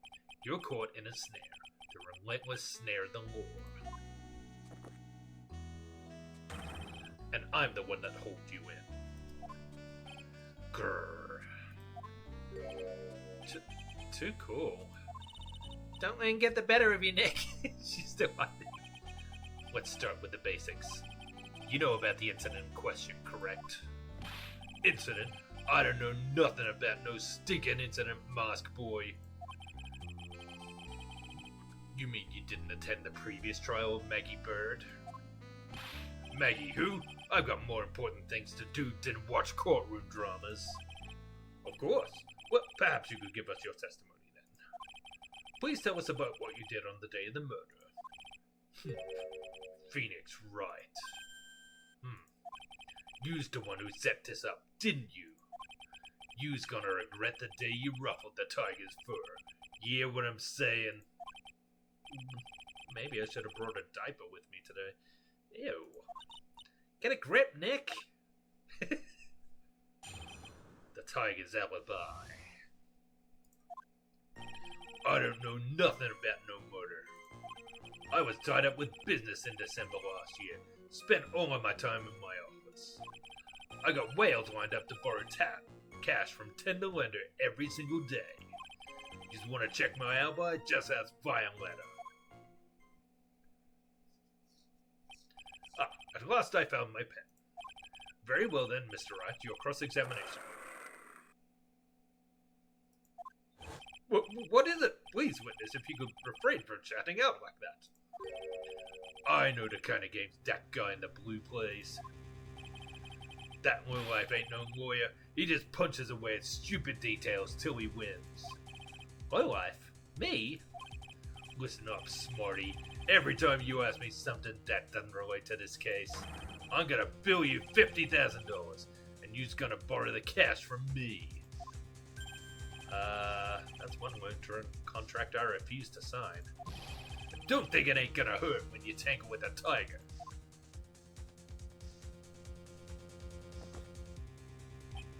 Ha, I love a good spectator sport. Just a minute. That's really not... This witness is... How can I put it? A hungry tiger roaming the urban jungle. Get on his bad side and he'll bite everyone's heads off. Yours too. Very well. I have no choice but to impose a penalty system here. You better be listening. I said I got business to take care of. Big business. If I don't split now, I ain't gonna catch my bus. Court will impose a penalty to you for any irrelevant pressing of witness testimony. Oh, but I love pressing witness testimony. Keep that in mind as you begin your cross-examination, Mr. Wright. Yes, Your Honor. You can do it, Nick! Come out from under there already, would you, Maya? Alright, well, I better save here.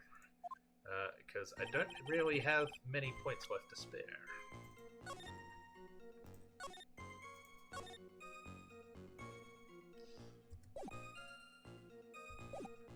Don't know nothing about no murder. Tied up with business in December last year, spent all of my time in my office. Got whales lined up to borrow cash from tender lender every single day. Want to check my just house Violetta.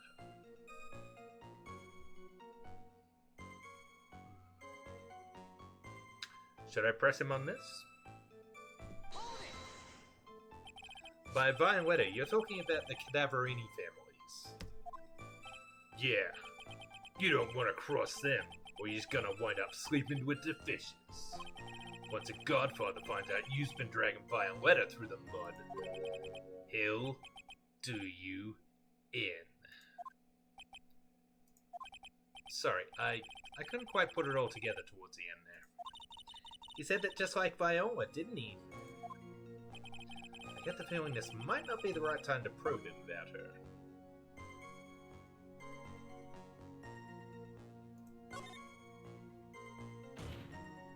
Mr. Tiger, what do you want? If you wouldn't mind going into a bit more detail. Objection. This is a dead end, Wright, and you know it. Remember the rules. Pressing the witness without evidence to back up your attack is prohibited. As I said earlier, the court will impose a penalty for such behavior. Ouch, the pain. Now then, Mr. Tiger, would you mind repeating your testimony from the beginning, please? My time ain't free here. You'd better remember that. If I miss that bus, someone's gonna pay.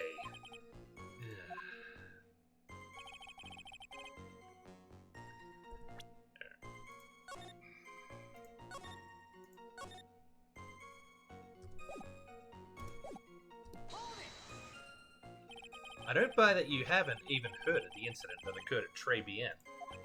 Heh, he's got a big mouth, right? He's trying to say I was in on some mob hit? Is that what you trying to say? Where's your proof then? Evidence, yes. Well, for an attorney to make an accusation in court, he must have evidence. That's from Loan Shark to Lawyer, a beginner's guide, yeah? Ah, I see that you're the studious type, Mr. Tiger. Very good. Huh. Why don't you ask him to represent you sometime, Trite? What should I do? We're gonna leave that one alone. It's too dangerous to press things without knowing where they might end up. I better just focus on gathering information at the moment. Now then, Mr. Tiger, would you mind repeating your testimony from the beginning, please?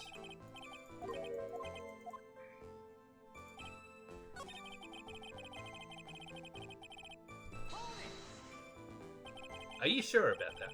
We're talking about 1 month ago, you know. You see these teeth? That's how sharp my secretary is. Sharp? Is he talking about Viola Cadaverini? She writes everything in my scheduler. December, mainly in the office. That's what it says, so that's where I was. That seems like a rather sketchy schedule. There he goes again.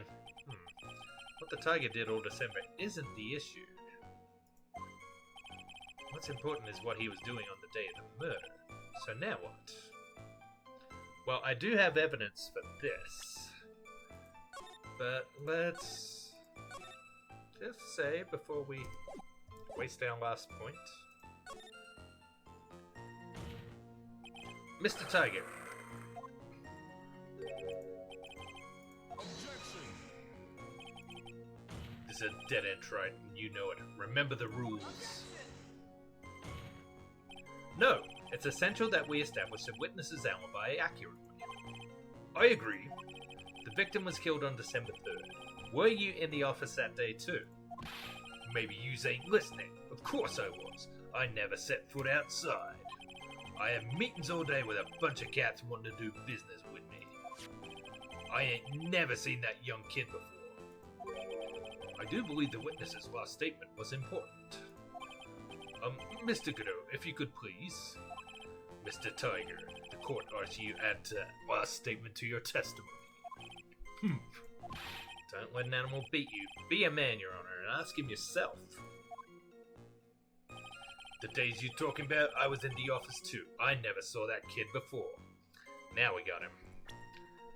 But I gotta say, just in case.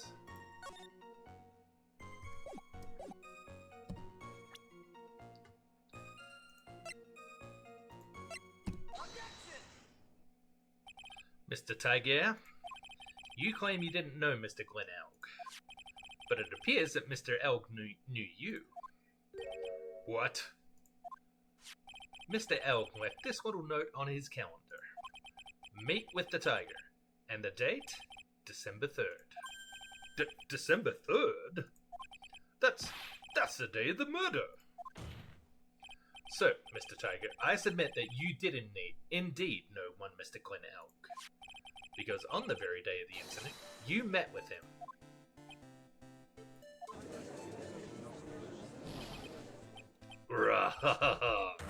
Not bad. He's actually not bad. Sorry? I was just messing with you to see how good you were. You hear that, Nick? He said you're not bad. That's one compliment I can do with that. Plus, he's lying through his teeth.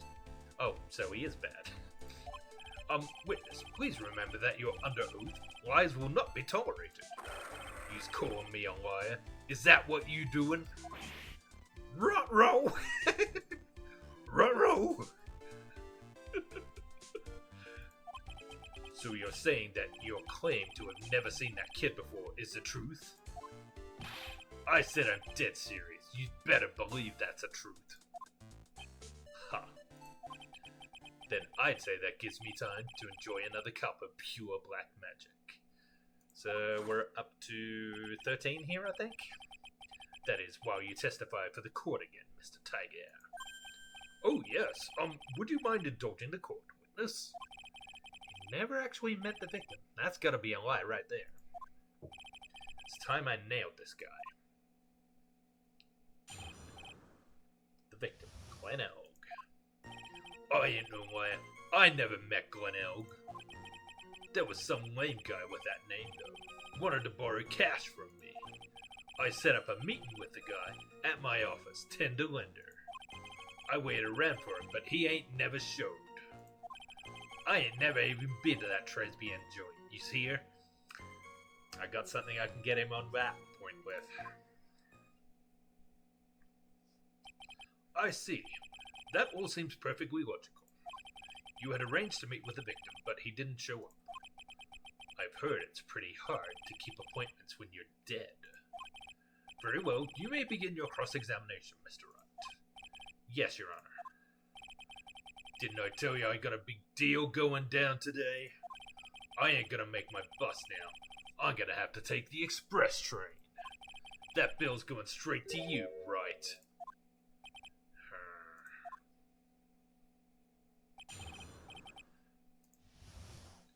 Alright, so we're saving again.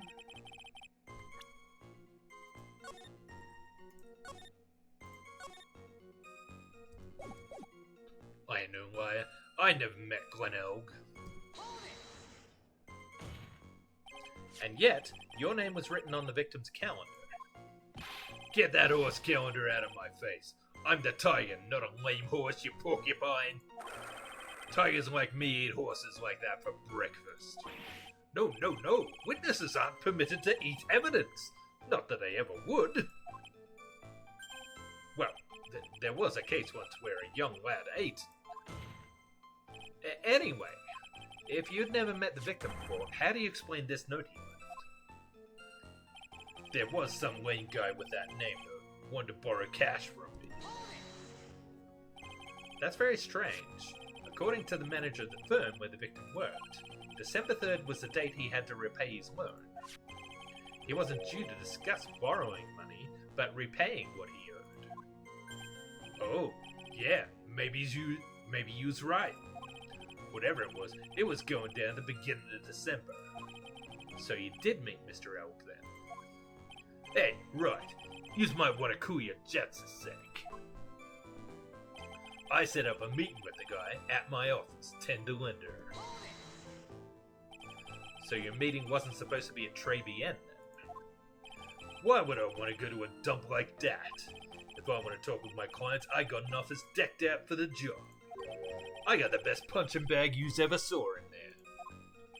Not exactly a professional office you got there, you know. So you were in your office on the day in question. I waited around for him, but he ain't ever showed. He didn't show up. Huh, what do you think, Trite? Let's see, how does a dead man get from a French restaurant to a loan shark's office? And you yourself didn't go to Tribulations. What are you trying to pin on me here? Why don't you come down to my office? We can chat about this thing my way, yeah? I got the best punching bag you ever saw in there. No need. I'm good, thanks. Listen up. I ain't got nothing more to say except this. I ain't never even been to that Tribulations joint. You see her? Never? Not even once? Not even once. I was in my office the day that went down. I didn't put no poison in no kid's coffee. Capiche? You think you really didn't meet Glen Elk? Not likely. Because I'm convinced this guy's behind the whole thing. So you mean that whole testimony he just gave us was a lie? Of course. So we can't afford to give him time to think of ways to plug the leaks in it. I gotta nail him while I still can.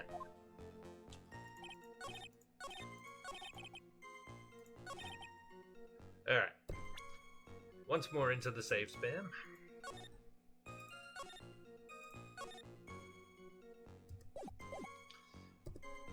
And let's hit him with this.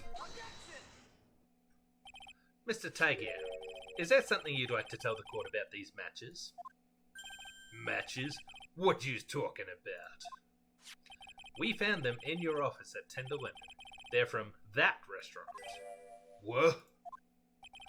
If you've really never been to Tribulations before, what was a book of the restaurant's matches doing on your desk? Well, he didn't say Viola had never been there. You've been snooping around in my stuff now too, wise guy. What are you, my ball and chain? Ain't no broad controlling me.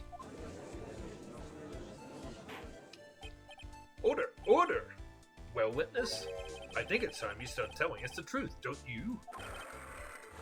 Sorry, I'm terribly sorry. Forgive me. I ain't no pussycat. I don't go back on what I said. But okay, I was at the joint that day.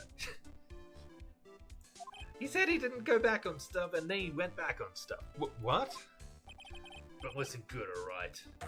I might have been there, but I still never met that kid. Well, well.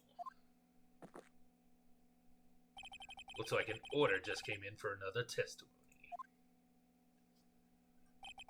And this close to proving it was him. He did meet Glen Elk that day, and he did put poison in his coffee. He must have. Alright.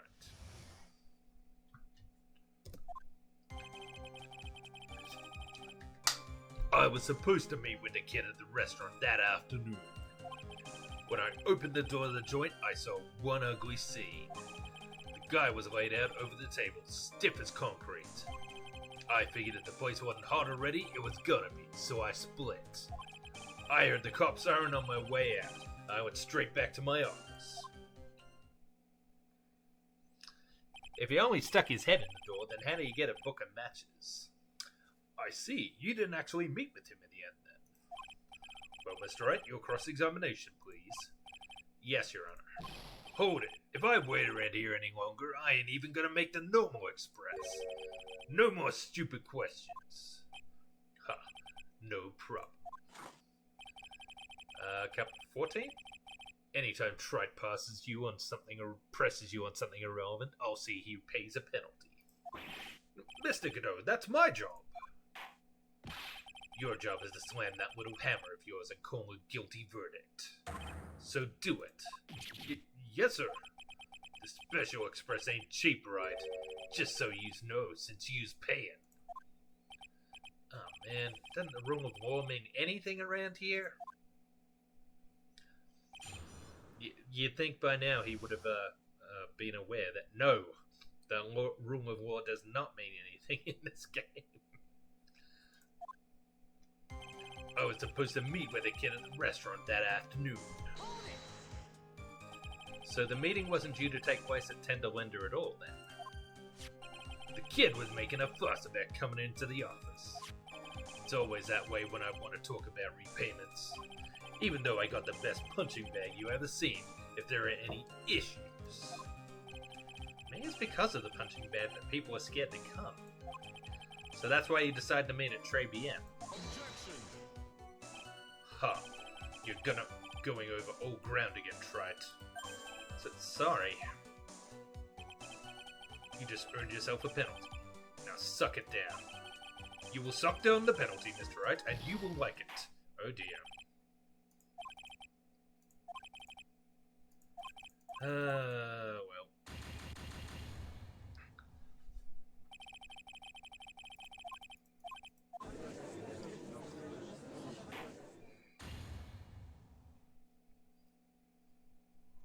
Honestly, that they should change that to make it so that the chef is getting convicted now.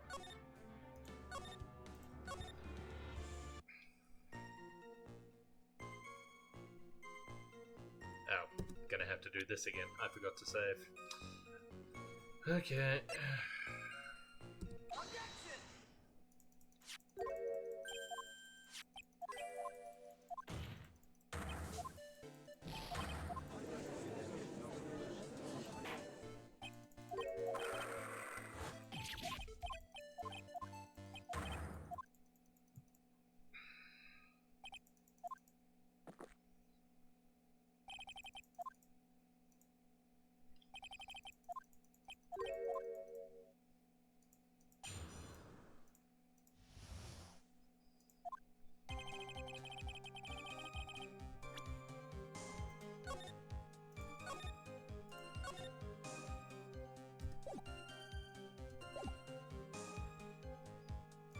Oh. Right.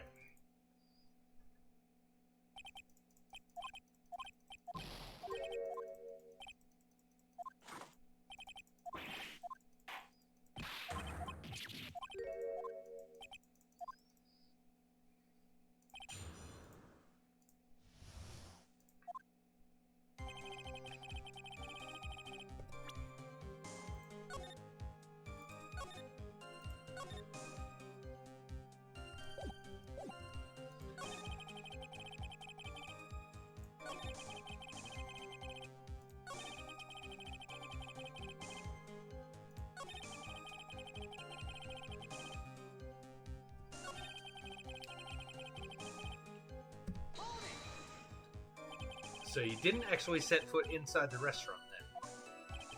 The tiger is a busy cat. I don't hang around for no one. I ain't got time to be caught up in no murder investigation. So when exactly did you pick up the matches? There are matches just inside the front door. Our detective friend wound up in trouble with the chef after taking 5 books home. Poor Gumshoe. It's almost enough to make a man cry. Okay.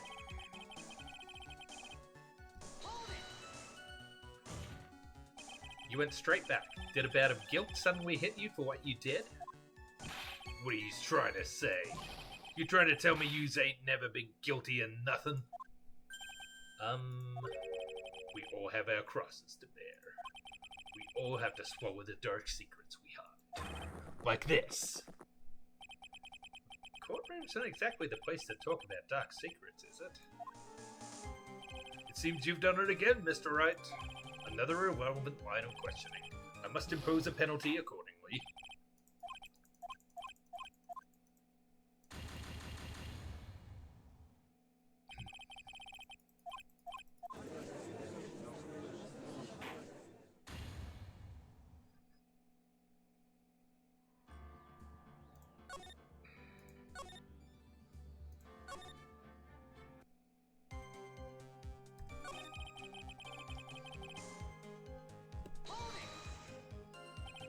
Ugly scene. What do you mean? Objection. The witness has already told us right, which makes that question irrelevant. But... I limit myself to 17 cups of coffee during a trial. That's the rule. You better limit the number of times you take a penalty, Trite. Or your guts will look like the inside of a chimney. Ashen. Don't make me burn you again, Mr. Wright.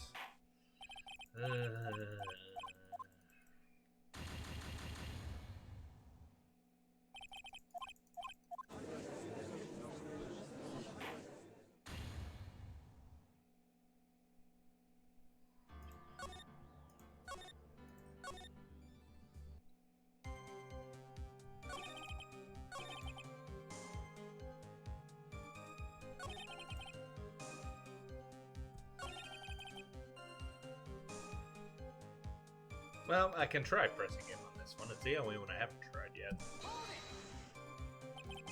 You mean you saw Glen Elk's body? I guess I did, but I only saw him from behind.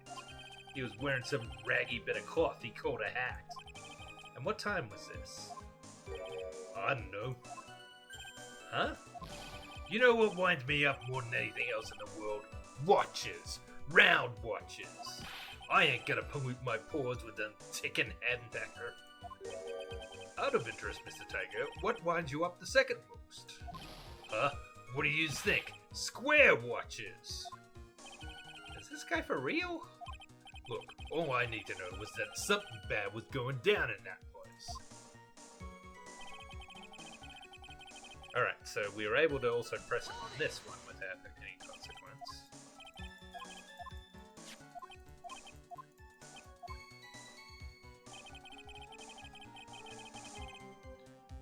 Alright. So I need to save again.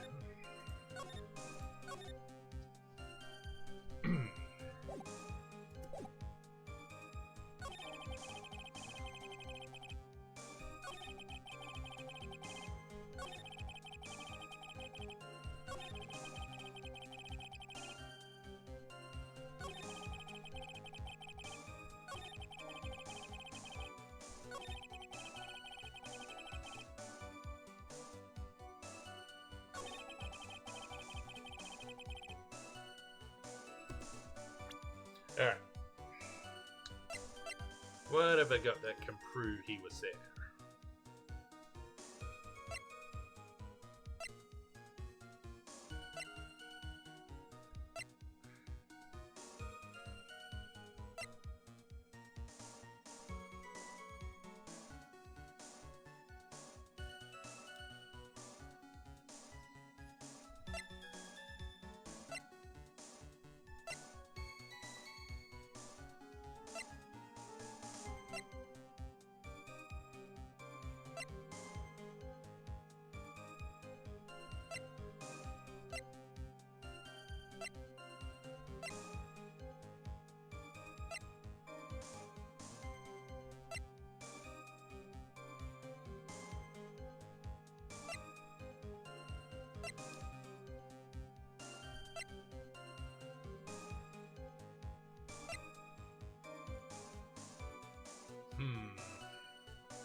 Alright, I think I'm gonna need some help with this one.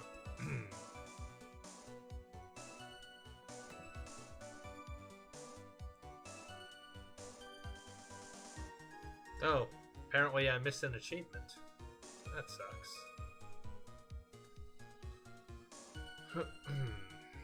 I'll have to go back for that later.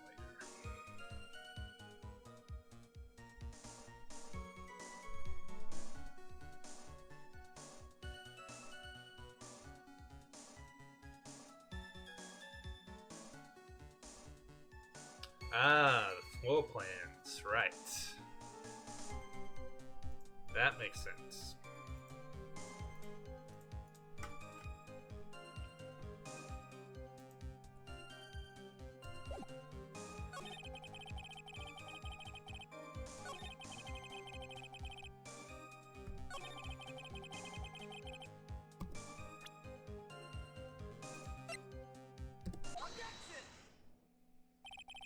You're something of a loan collecting pro, aren't you, Mr. Tiger? No one escapes the tiger's clutches. Well, I'm something of a lie detecting pro. And no one escapes the Phoenix's clutches. I think it's time we got something straight. What's this, Trite? A new line of irrelevant questioning? These are the floor plans of the crime scene. You say you were standing at the entrance, Mr. Tiger. From there, your field of vision would have covered an area something like this. Indeed, the witness would have had a clear view of the victim's seat. Isn't that what I just said? I saw the back of the kid's head. Unfortunately for you, that is not possible. If the court would think back, you remember that between each of the tables is a tall partition. What? That's true! Now look at the plans again. The truth is painfully obvious. From the entrance, the field of vision of any customer walking in ends here.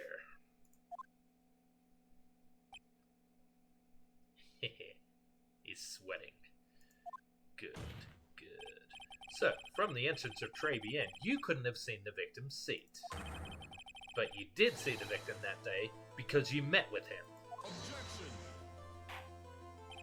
Wrong. Have you forgotten the old man's testimony yesterday? The victim was alone at his table. Objection! But the defense just proved that point to be moot. The victim, witnessed by Mr. Cudo, was not Glen L, but a fake. What? In order to have Mr. Cudo falsely testify, the real killer posed as the victim he had just killed and acted at a charade. That will do. This trial has gone on long enough without the obvious question being answered.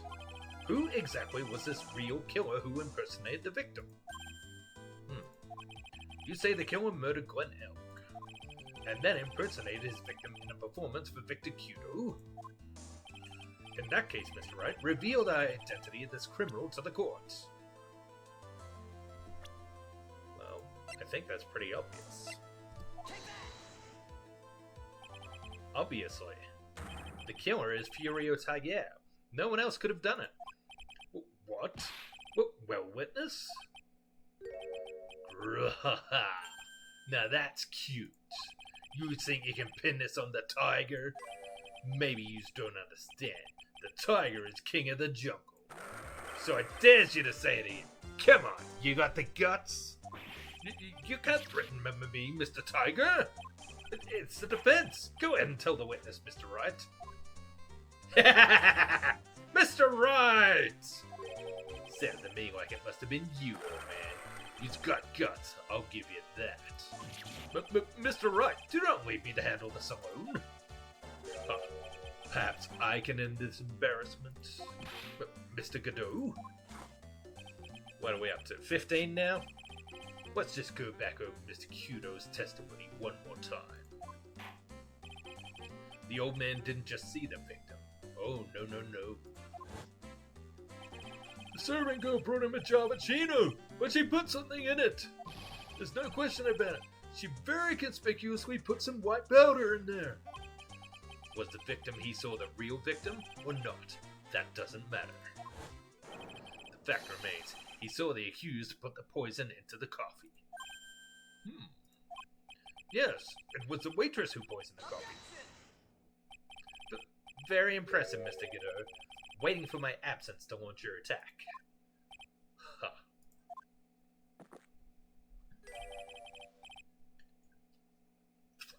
Found your pen at last, Trite.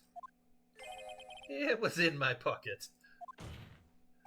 But anyway, Mr. Kudo witnessed two people that day. He saw the victim, the supposed Mr. Glenelg, and the waitress from behind. Yes, your point, Mr. Wright? I think the conclusion is obvious. If this Glenelg was really the killer in disguise, then surely it's possible the waitress was also a part of the show. What? You mean the waitress was an imposter as well? The defendant, Ms. Bird, fell unconscious immediately after the incident. And someone used her fainting to hatch an elaborate plan to pin the murder on her. Who on earth was it? Who was this waitress that Mr. Kudo witnessed? Well, we know that too. I mean, we don't know that, but it's pretty obvious. Who is this woman? Her name is Viola Cadaverini. She's an employee of Tender Lender. You's making a big mistake. Do you know who Violetta's grandfather is? You better be going home in an armored truck tonight if you know what I mean. Stop shaking, Nick. Where was I? Yes, the defendant, Ms. Bird, has stated the following. Well, when I took the coffee over to the victim's table, it's true there was another customer in the restaurant. She was sort of creepy, and she had kind of a cackling laugh.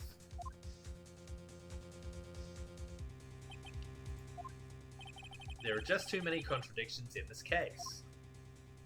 The second man at the victim's table who nobody but Ms. Bird seems to have seen. The earpiece worn by the victim in his left ear when that eardrum was ruptured. And the radio show he was supposedly listening to half an hour after it was over.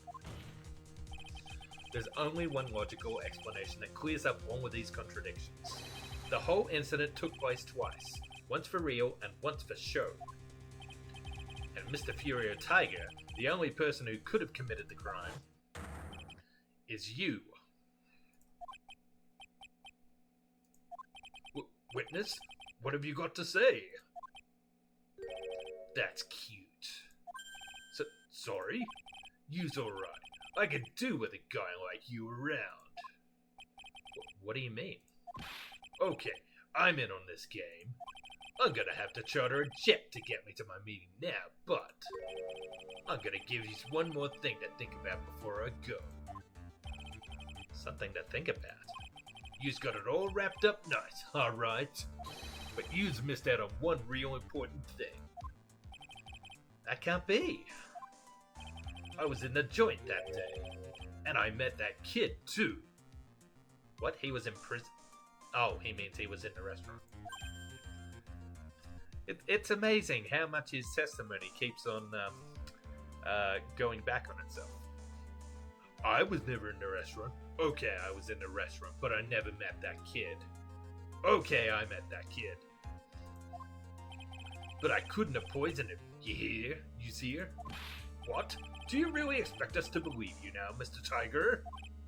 Ha. What a troublemaker. Troublemaker?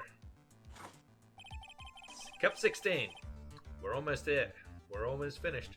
Looks like we're going to need another one for the road. Where's he even getting all these cups of coffee? Who's making coffee for him in the middle of court? One more steaming cup of hot testimony. Indeed. Witness, you will explain yourself to the court. I will give you one more chance to testify. What happened that day at Tribulations between yourself and the victim? Ties to the victim. Yeah, I loaned out cash, about $100,000. That day, we was due to have a little chat. The kid had hit his payback date, see? So anyway, he tells me he's got no way to pay up. I'm about to flatten the guy when he starts screaming. Yes, I won $500,000. He got lucky, real lucky. If that waitress hadn't done what she'd done, everything would have been over. Now, I see that the principal amount you loaned to Mr. Elg was $50,000. Yeah, well, he's got the VIG to take into account. Interest builds up fast, you know. That's faster than fast. $100,000 is twice his principal. And the repayment deadline was December 3rd, the day of the incident in question. Yeah, he was one lucky kid. He got that $500,000 just in time. So I have no reason to kill the kid. And if I ain't got no motive, you ain't got no case. His motive? He has to have one, but what is it? That's a good point, actually.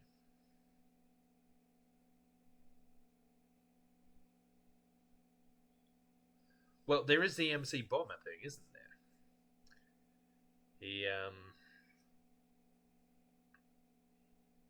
I think I'm getting it. He didn't even want the money. He wanted the MC Bomber virus. And then he wanted to silence Glenn Elg to make sure that no one could trace the virus back to him.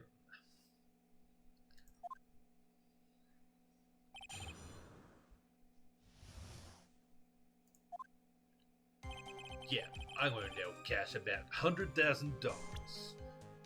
Alright, just in case they're still gonna punish me for asking a question about anything irrelevant.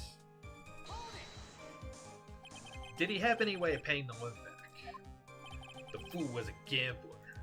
He said he couldn't give it up till he landed a big win. So I agreed to help him. Help him? You? I kept hitting him with ideas for ways he could get a big win. But the guy kept losing.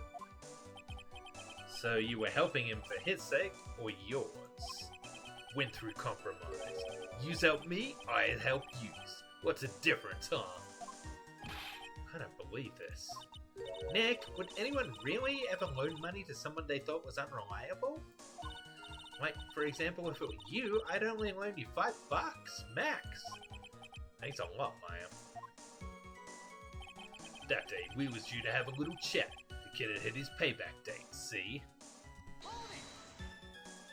So, how much were you expecting him to pay you back on that day? What do you think? The whole package, $100,000, including interest. That's a real heavyweight punch. What the quiet misses a repayment, you call the whole loan in. You want to make it in my world, that's all he's got to know. And how many times had Mr. L been late with his repayments? Once. And how much was he supposed to pay back every month? $50. Sounds like Mr. L was in a real sticky spot. Yeah, $50 a month, he'd never pay that huge loan off. So anyway, he tells me he's got no way to pay up. How much did he have left on his debt? You want it in round figures? About $100,000. That's the whole amount. We're talking about a guy who had 58 cents in his wallet. What? You telling me he wasn't even gonna pay for the coffee? He certainly seems to have been a brave man, this Mr. Elg. That guy was smooth, I tell you. Real smooth. You'll have your money in less than 5 minutes. That's what he says to me. Guy then calls me the Tender Tiger. He was skating on thin ice with me. I'm about to flatten the guy when he starts screaming. Was that because the guy won the lottery? Was his last chance at a big win?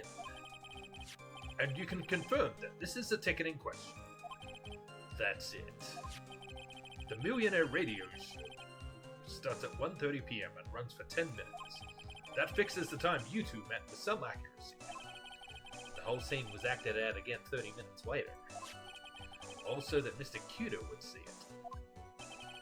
I can still see the kid's face now. I ain't ever gonna forget it. Yes, I won $500,000. He got lucky, you know, real lucky. Was there anyone else in the restaurant at the time? I don't remember. If there was no one there, I'll wear that ridiculous tiger shirt for a month.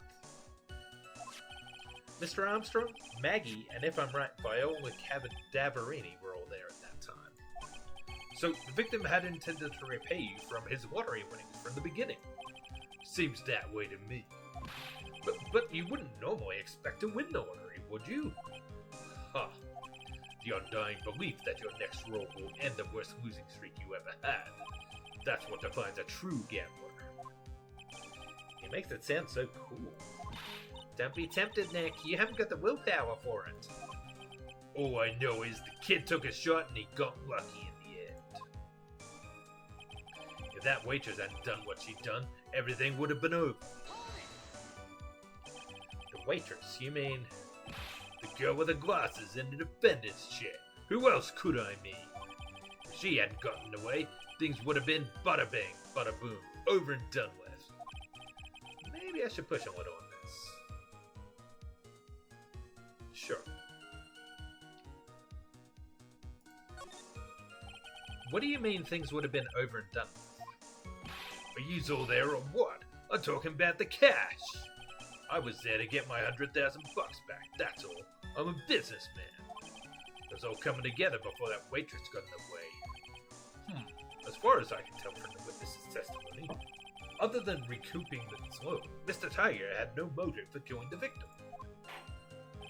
Witness, you will amend your testimony to reflect what you just said. Tiger's motive, huh? I was after the $100,000. I didn't have no other reason to kill the guy. Are you saying you had no other motives that day? Yeah, so what?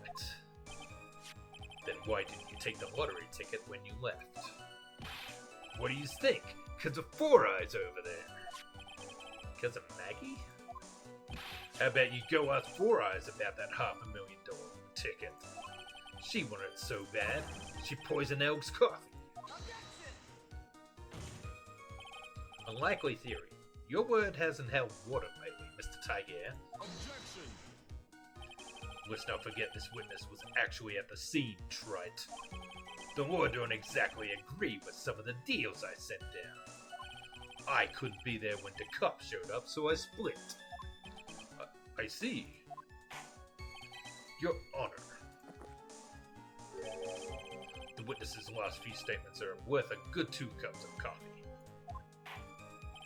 Well, Mr. Wright, are you happy with the testimony, or would you like it amended?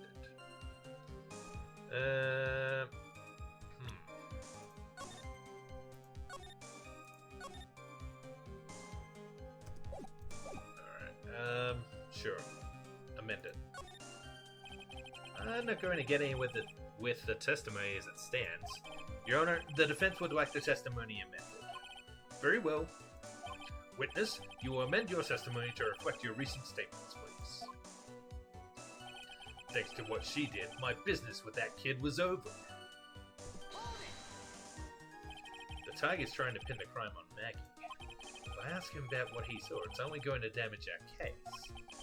What do you mean things would have been over and done with? Are you all there or what? I'm talking about the cash. I was there to get my $100,000 back, that's all. I'm a businessman. It was all coming together before that waitress got in the way.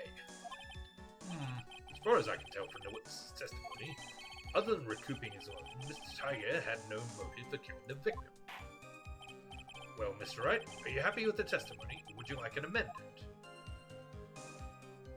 I think I need it amended again.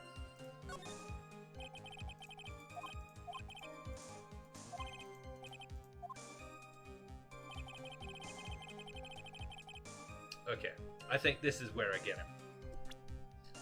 But let's save, just in case.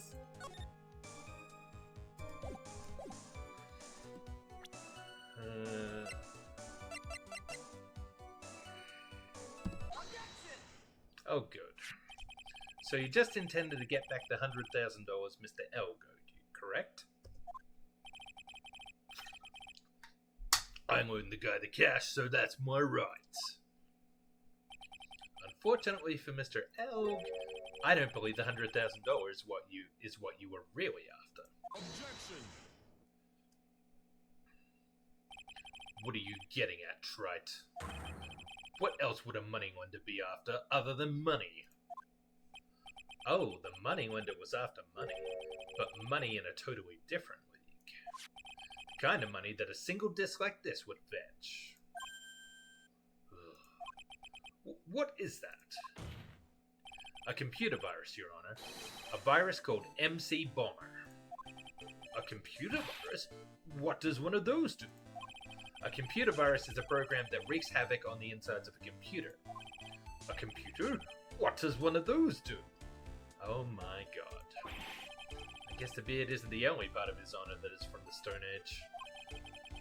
I'll explain it to you later, right now. I'll explain it later, Your Honor. Right now, this is the important point. A virus like MC Bomber would be worth several $1 million on the black market. Several $1 million? Lending money with no hope of ever seeing repayment would normally be bad for business. But in this case, the very fact that Glenn Elg had no way to repay the money is crucial. What? Glenn Elg was a programmer, a highly skilled programmer. That skill was the collateral Mr. Elg put up in order to borrow the money. Objection! You're trying to suggest the witness's motive was to get hold of that program? Exactly. The witness may have poor fashion sense, but he is by no means an idiot, Trite.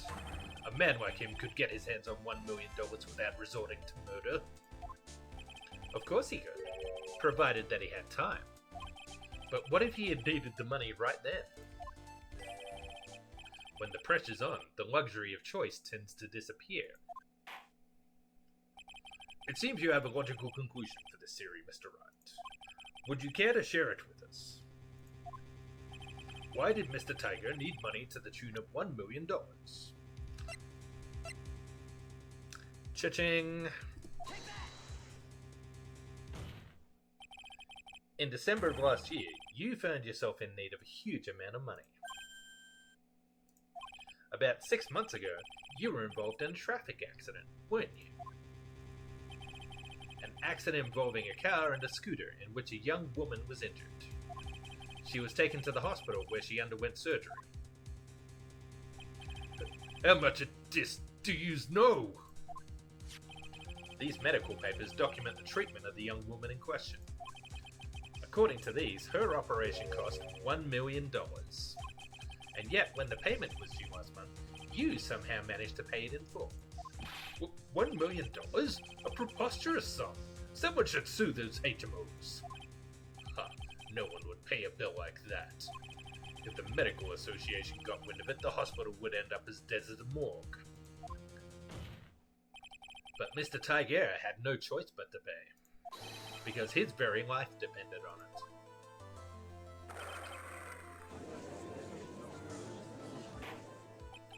Order! Order! Order! You say his life depended on it, Mr. Wright? Indeed it did, simply because the injured woman was none other than Viola Cadaverini. Did you say Cadaverini? Bruto Cadaverini, mob boss in charge of all the underworld activities in the city, and doting grandfather to his precious Violetta, also known as Viola Cadaverini. Whoa. Your life was in danger unless you paid compensation to the boss, correct? It makes sense. You were desperate to acquire the $1 million Bruto Cadaverini demanded of you. So desperate, in fact, that you decide to sacrifice Glen Elg's life to pay your debts.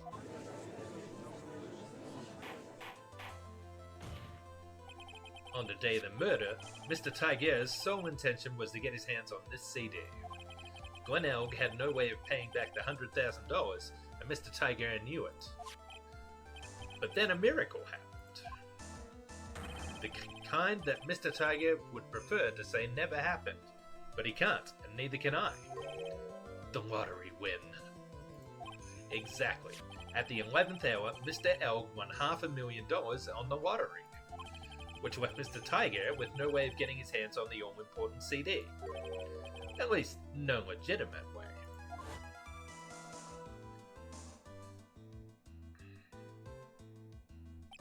So he resorted to illegitimate means.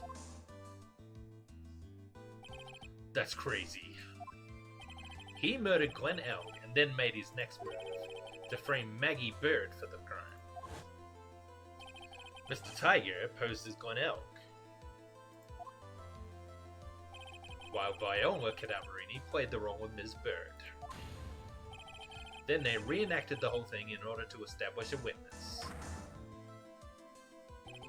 The witness being the one we all heard testify yesterday, Mr. Victor Cudo. Objection!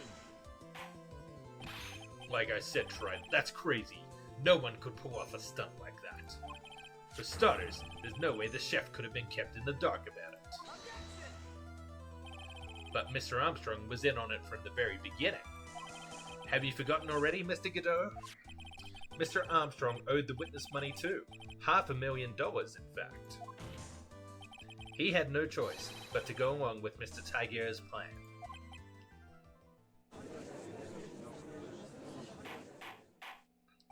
Order! Order!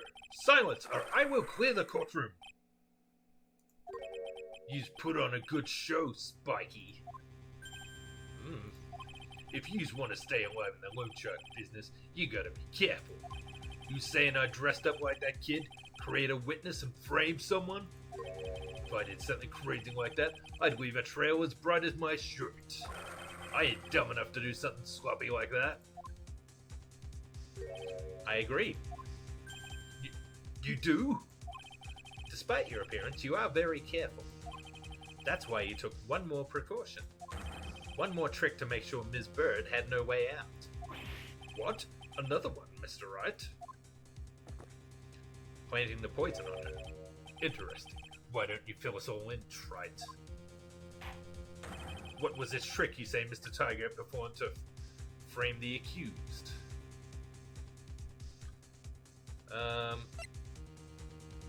So the lottery ticket or the poison?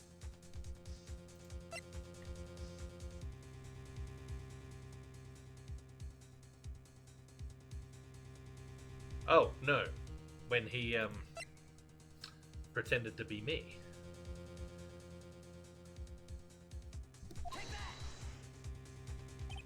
What on earth is that? What an insult to think anyone could be fooled by such a childish imitation. Consider yourself insulted, Your Honor. Mr. Tiger, you didn't just pose as the victim on the day in question. A month ago, in this very court, you posed as me. What? That's the truth. But the witness looks nothing like you, Mr. Wright. Although, now that I think about it, it was you, wasn't it? No doubt it was you, standing in here, this very court, a mere month ago. The Phoenix Wright who put up the most disreputable, shabby defense I had ever seen.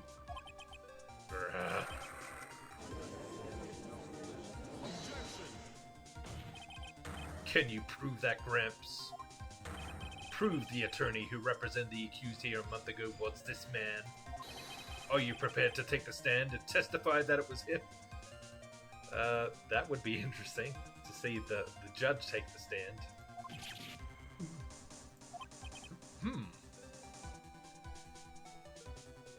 In the words of Tom Cruise in MI4, no shit! Hey, forget about it, yeah? I wouldn't do something like that. Not me. You made a mistake, right? It was someone else, huh? Have you no pride to... Cup number 17. This isn't a matter of pride. In case you didn't know, Trite, here in court we deal with people's lives. Mr. Godot is right. Your Honor? Speaking for myself, I am absolutely convinced. The attorney in question was the witness standing before me now. However, I preside over this court as judge, with the vested power to hand down a verdict. Someone in my position cannot be swayed by a memory without evidence to support it. No!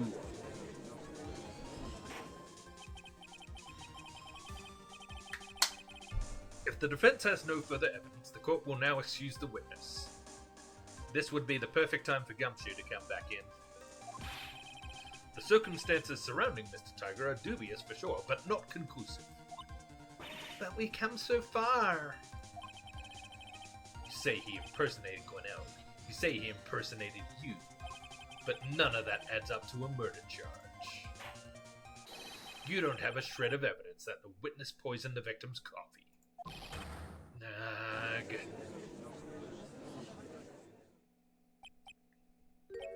Ha! Sucks to be you, right? Don't mess with the tiger, or you're gonna get mauled. He's got that. All he managed to do here was chase him around a bit. But I was so close to getting him to admit his own guilt. Ha! Looks like I will be needing a refill. Just one more piece of evidence. One more piece of evidence, and maybe I could get Maggie off the hook. This witness's cross-examination is over. You are free to go, Mr. Tiger.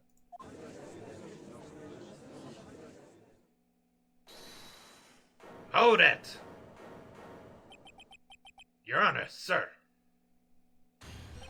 Wait! Detective? Detective Gumshoe. Sorry I took so long, pal. I staked everything on this. My badge, the works. So here it is. My heart's counting on this too. What is it, Detective? Isn't it obvious, pal? It's the final decisive piece of evidence. What?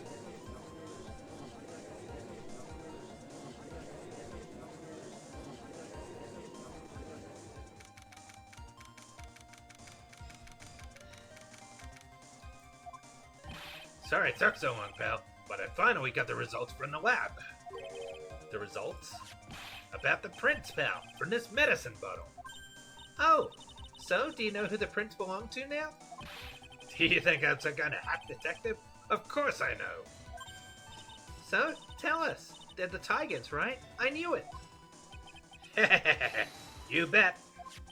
Clear as crystal, all over the bottle. They're Furio Tiger's paw prints, all right.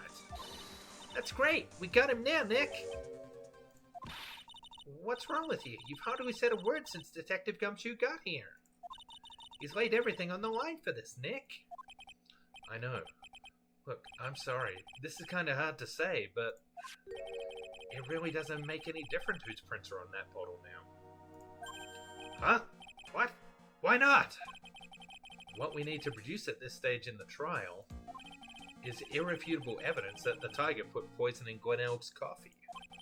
He's already admitted that he met the victim.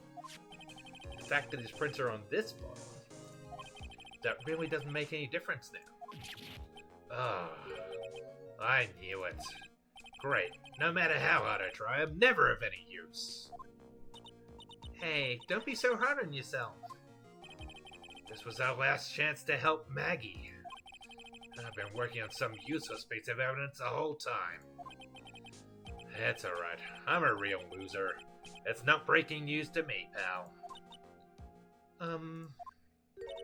Detective Gumshoe? Maggie!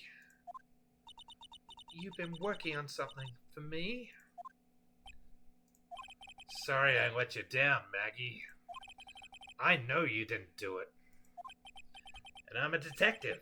We're supposed to be able to prove stuff like that. I'm really sorry. I'll get out of your hair now. Detective Gumshoe, wait! He's gone. Isn't there anything we can do now, Nick? I wish there was. Gumshoe worked so hard to get that evidence. If only there was some way I could use it. Small bottle put into pocket. The victim's air medicine covered in Furio Tiger's fingerprints.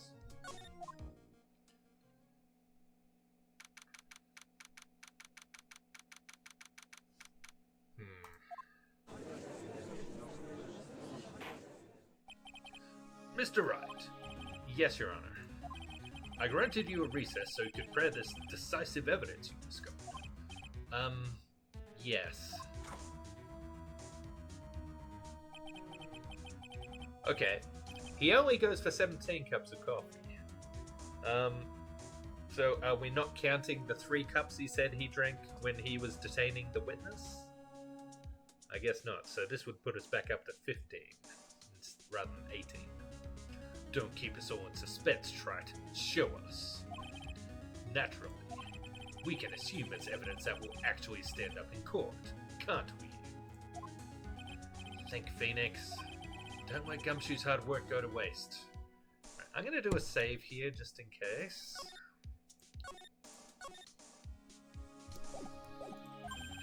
How much more of my time are you going to waste? I ain't been to no court before, but you lawyers sure know how to blow things out of proportion. No doubt, given the nature of the evidence, it will speak for itself. Nevertheless, you will talk us through it, Mr. Wright. Well, I know I can't prove anything new with this evidence. I'm really backed into a corner here, but maybe if he thinks he's got me beat, he'll let his guard down. Don't keep us waiting any longer, Mr. Wright. Present this final decisive piece of evidence to the court.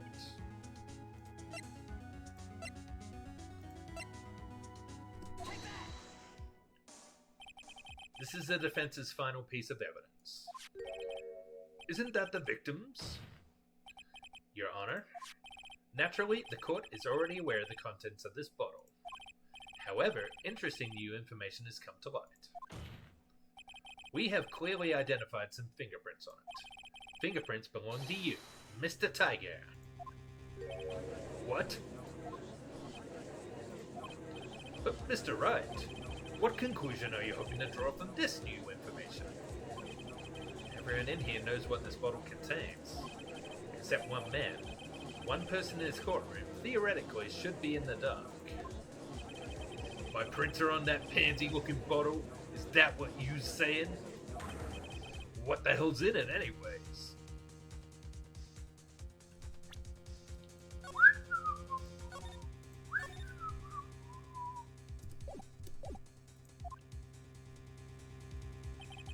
Phony trial, a phony lawyer, and phony clues.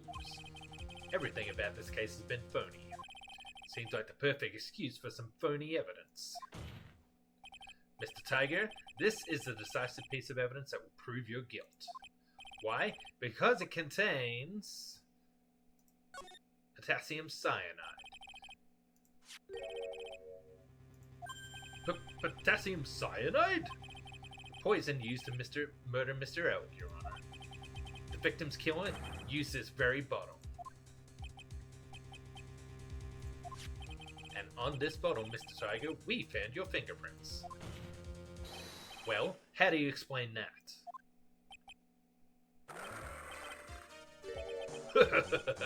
You'd make a good clown, you know that? What? Yous ain't never gonna get this to stick. Yous just making me laugh now. You think a cheap bluff like that's gonna fool the tiger? bluff. I can see straight through you, Phoenix Wright. That ain't the bottle with the cyanide in it. No, this is the bottle we found traces of the poison in. Don't mess with the tiger or you's gonna get ripped to shreds. The cyanide bottle was brown, and it was made of glass. I never said what the bottle was made of. That cheap piece of trash don't look nothing like it.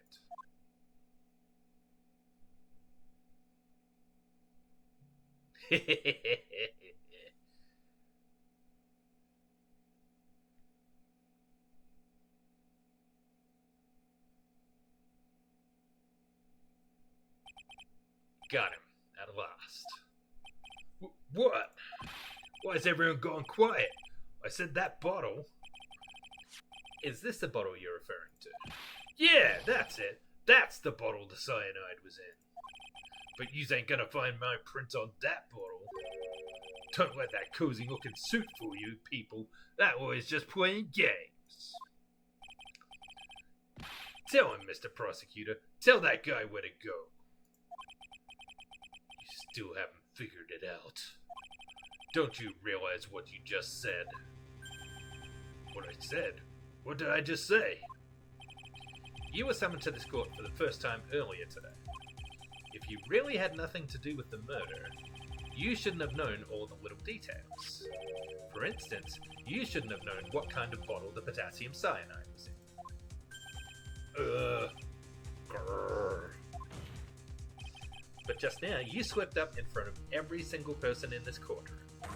You described the exact bottle used by the killer to hold the poison. You don't know who you's messing with. I'm the tiger. I control millions of dollars on the black market. You think I'm gonna let some jumped up suit get the better of me? Sure, the last piece of evidence was phony. But that's just what you deserve. The phony trial with a phony lawyer. It was all played out by you, the biggest phony of all. Uh-oh.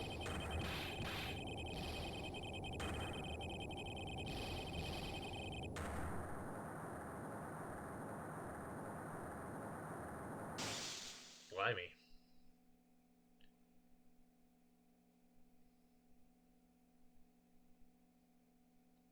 Did his roar knock out the power?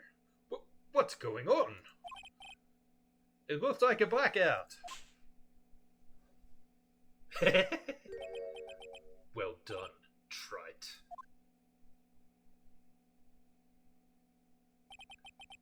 I saved my 17th cup of coffee just for you. Savor it. I don't think they're consistent with... Well, maybe my counting is off. Savor it while you watch the police restrain your prey.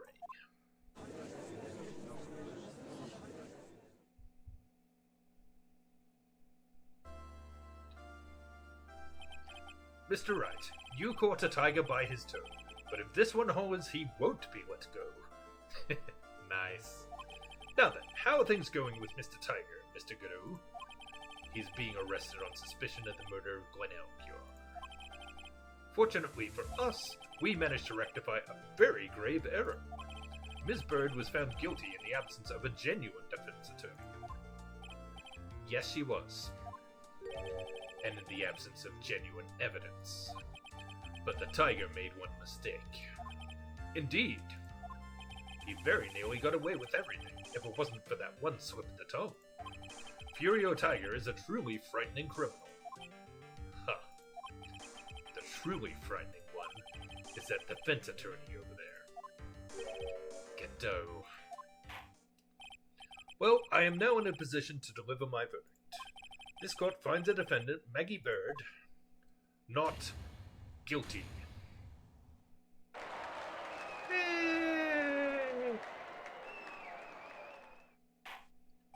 That is all. This court is adjourned. I assume the chef is getting arrested too. And Viola. Well, unknown. Viola, didn't actually poison anyone, did she? She just pretended to. Mr. Wright, I'm at a loss for words. Thank you, sir. Congratulations, Maggie. I was so mad when Mr. Wright landed me in all that trouble a month ago. But now I feel like I can forgive him. Hey, that wasn't me, Maggie. That was the tiger. Look, Nick, in the doorway. Detective Gumshoe. Oh, guess I'll be heading off then. See you around, pal. Wait!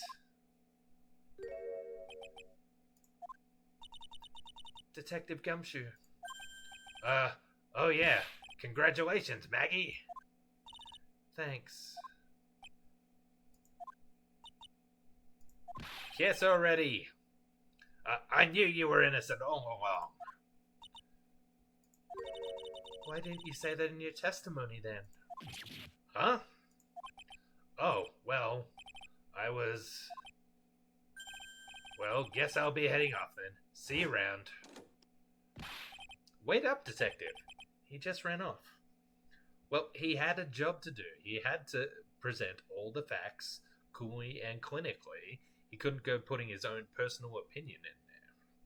It would have been stricken from the record. Godot would have objected him. Maggie, why are you being so hard on him?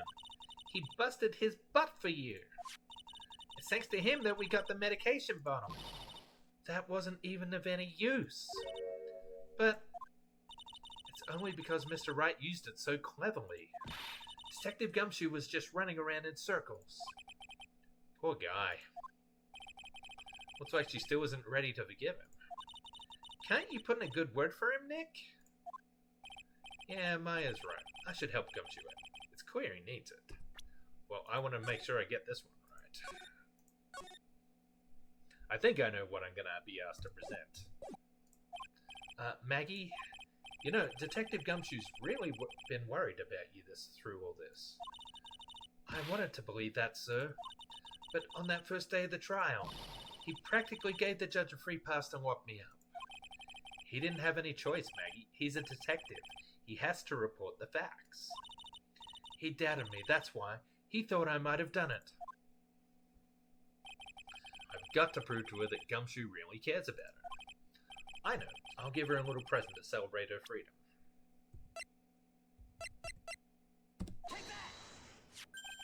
Here you are. A present to celebrate your freedom. That's a present from Detective Gumshoe, made with a ton of love. He said you lost weight and he was worried about you. Detective Gumshoe. I actually really like weenies, you know. I think Maya's hungry too. Did you guys hear that? I'm pretty hungry myself, you know. Yeah, the trial dragged on a bit today, didn't it? Is it okay if I eat this now? Oh. So, how is it, Maggie? It's really good.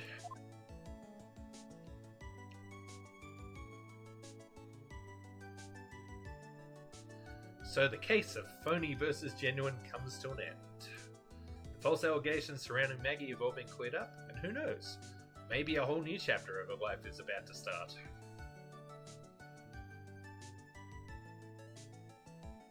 Aww. I hope she and Gumshoe get together. The guy needs a break. Oh, achievement unlocked. Recipe for turnabout. Clear episode 3. Yeah, it's the Edgy Boys! Finally back! About time, too.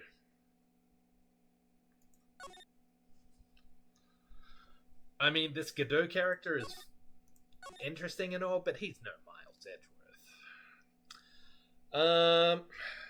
So we've been at this for nearly 3 hours. It's getting a bit late to start a new episode, I think. I'm going to need to help Mrs. Scruffy make dinner pretty soon. Well, in an hour or so. But no way I'm going to finish the investigation of whatever happens next in an hour. So I think maybe it's the best place to leave it here today. Now, is there anyone online we want to raid? I guess we could raid into Sin Fritz.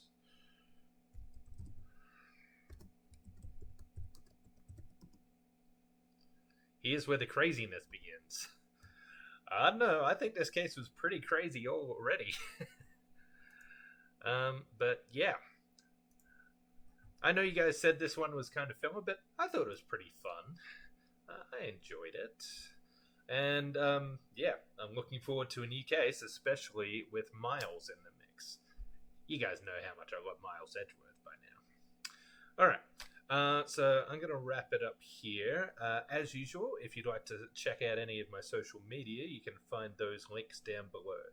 There is my YouTube, where I archive all my Twitch streams. There's a playlist for every single Ace Attorney episode I've played. You can find it there. There's my Blue Sky, where I am posting daily updates on my Professor Oak challenge in Pokemon Ultra Moon. I'm this close to facing the next trial. I just need to get a couple of water stones from Pokepelago at this stage. And finally, there is also a link to my Tumblr, where you can find a series of articles I did about Sonic the Hedgehog comics that Archie made, and how they should have been a syndicated cartoon rather than a comic book series. That's all from me for today, though. Thank you for watching. Thank you to those of you in the chat. Chet the Bringer of Death, Don McLean. Always happy to have both of you here. I'm back on a normal schedule now, so my next stream will be Friday at 1 p.m. Mountain Time. Hope to see you then, where we start the next case. Thank you. Take care.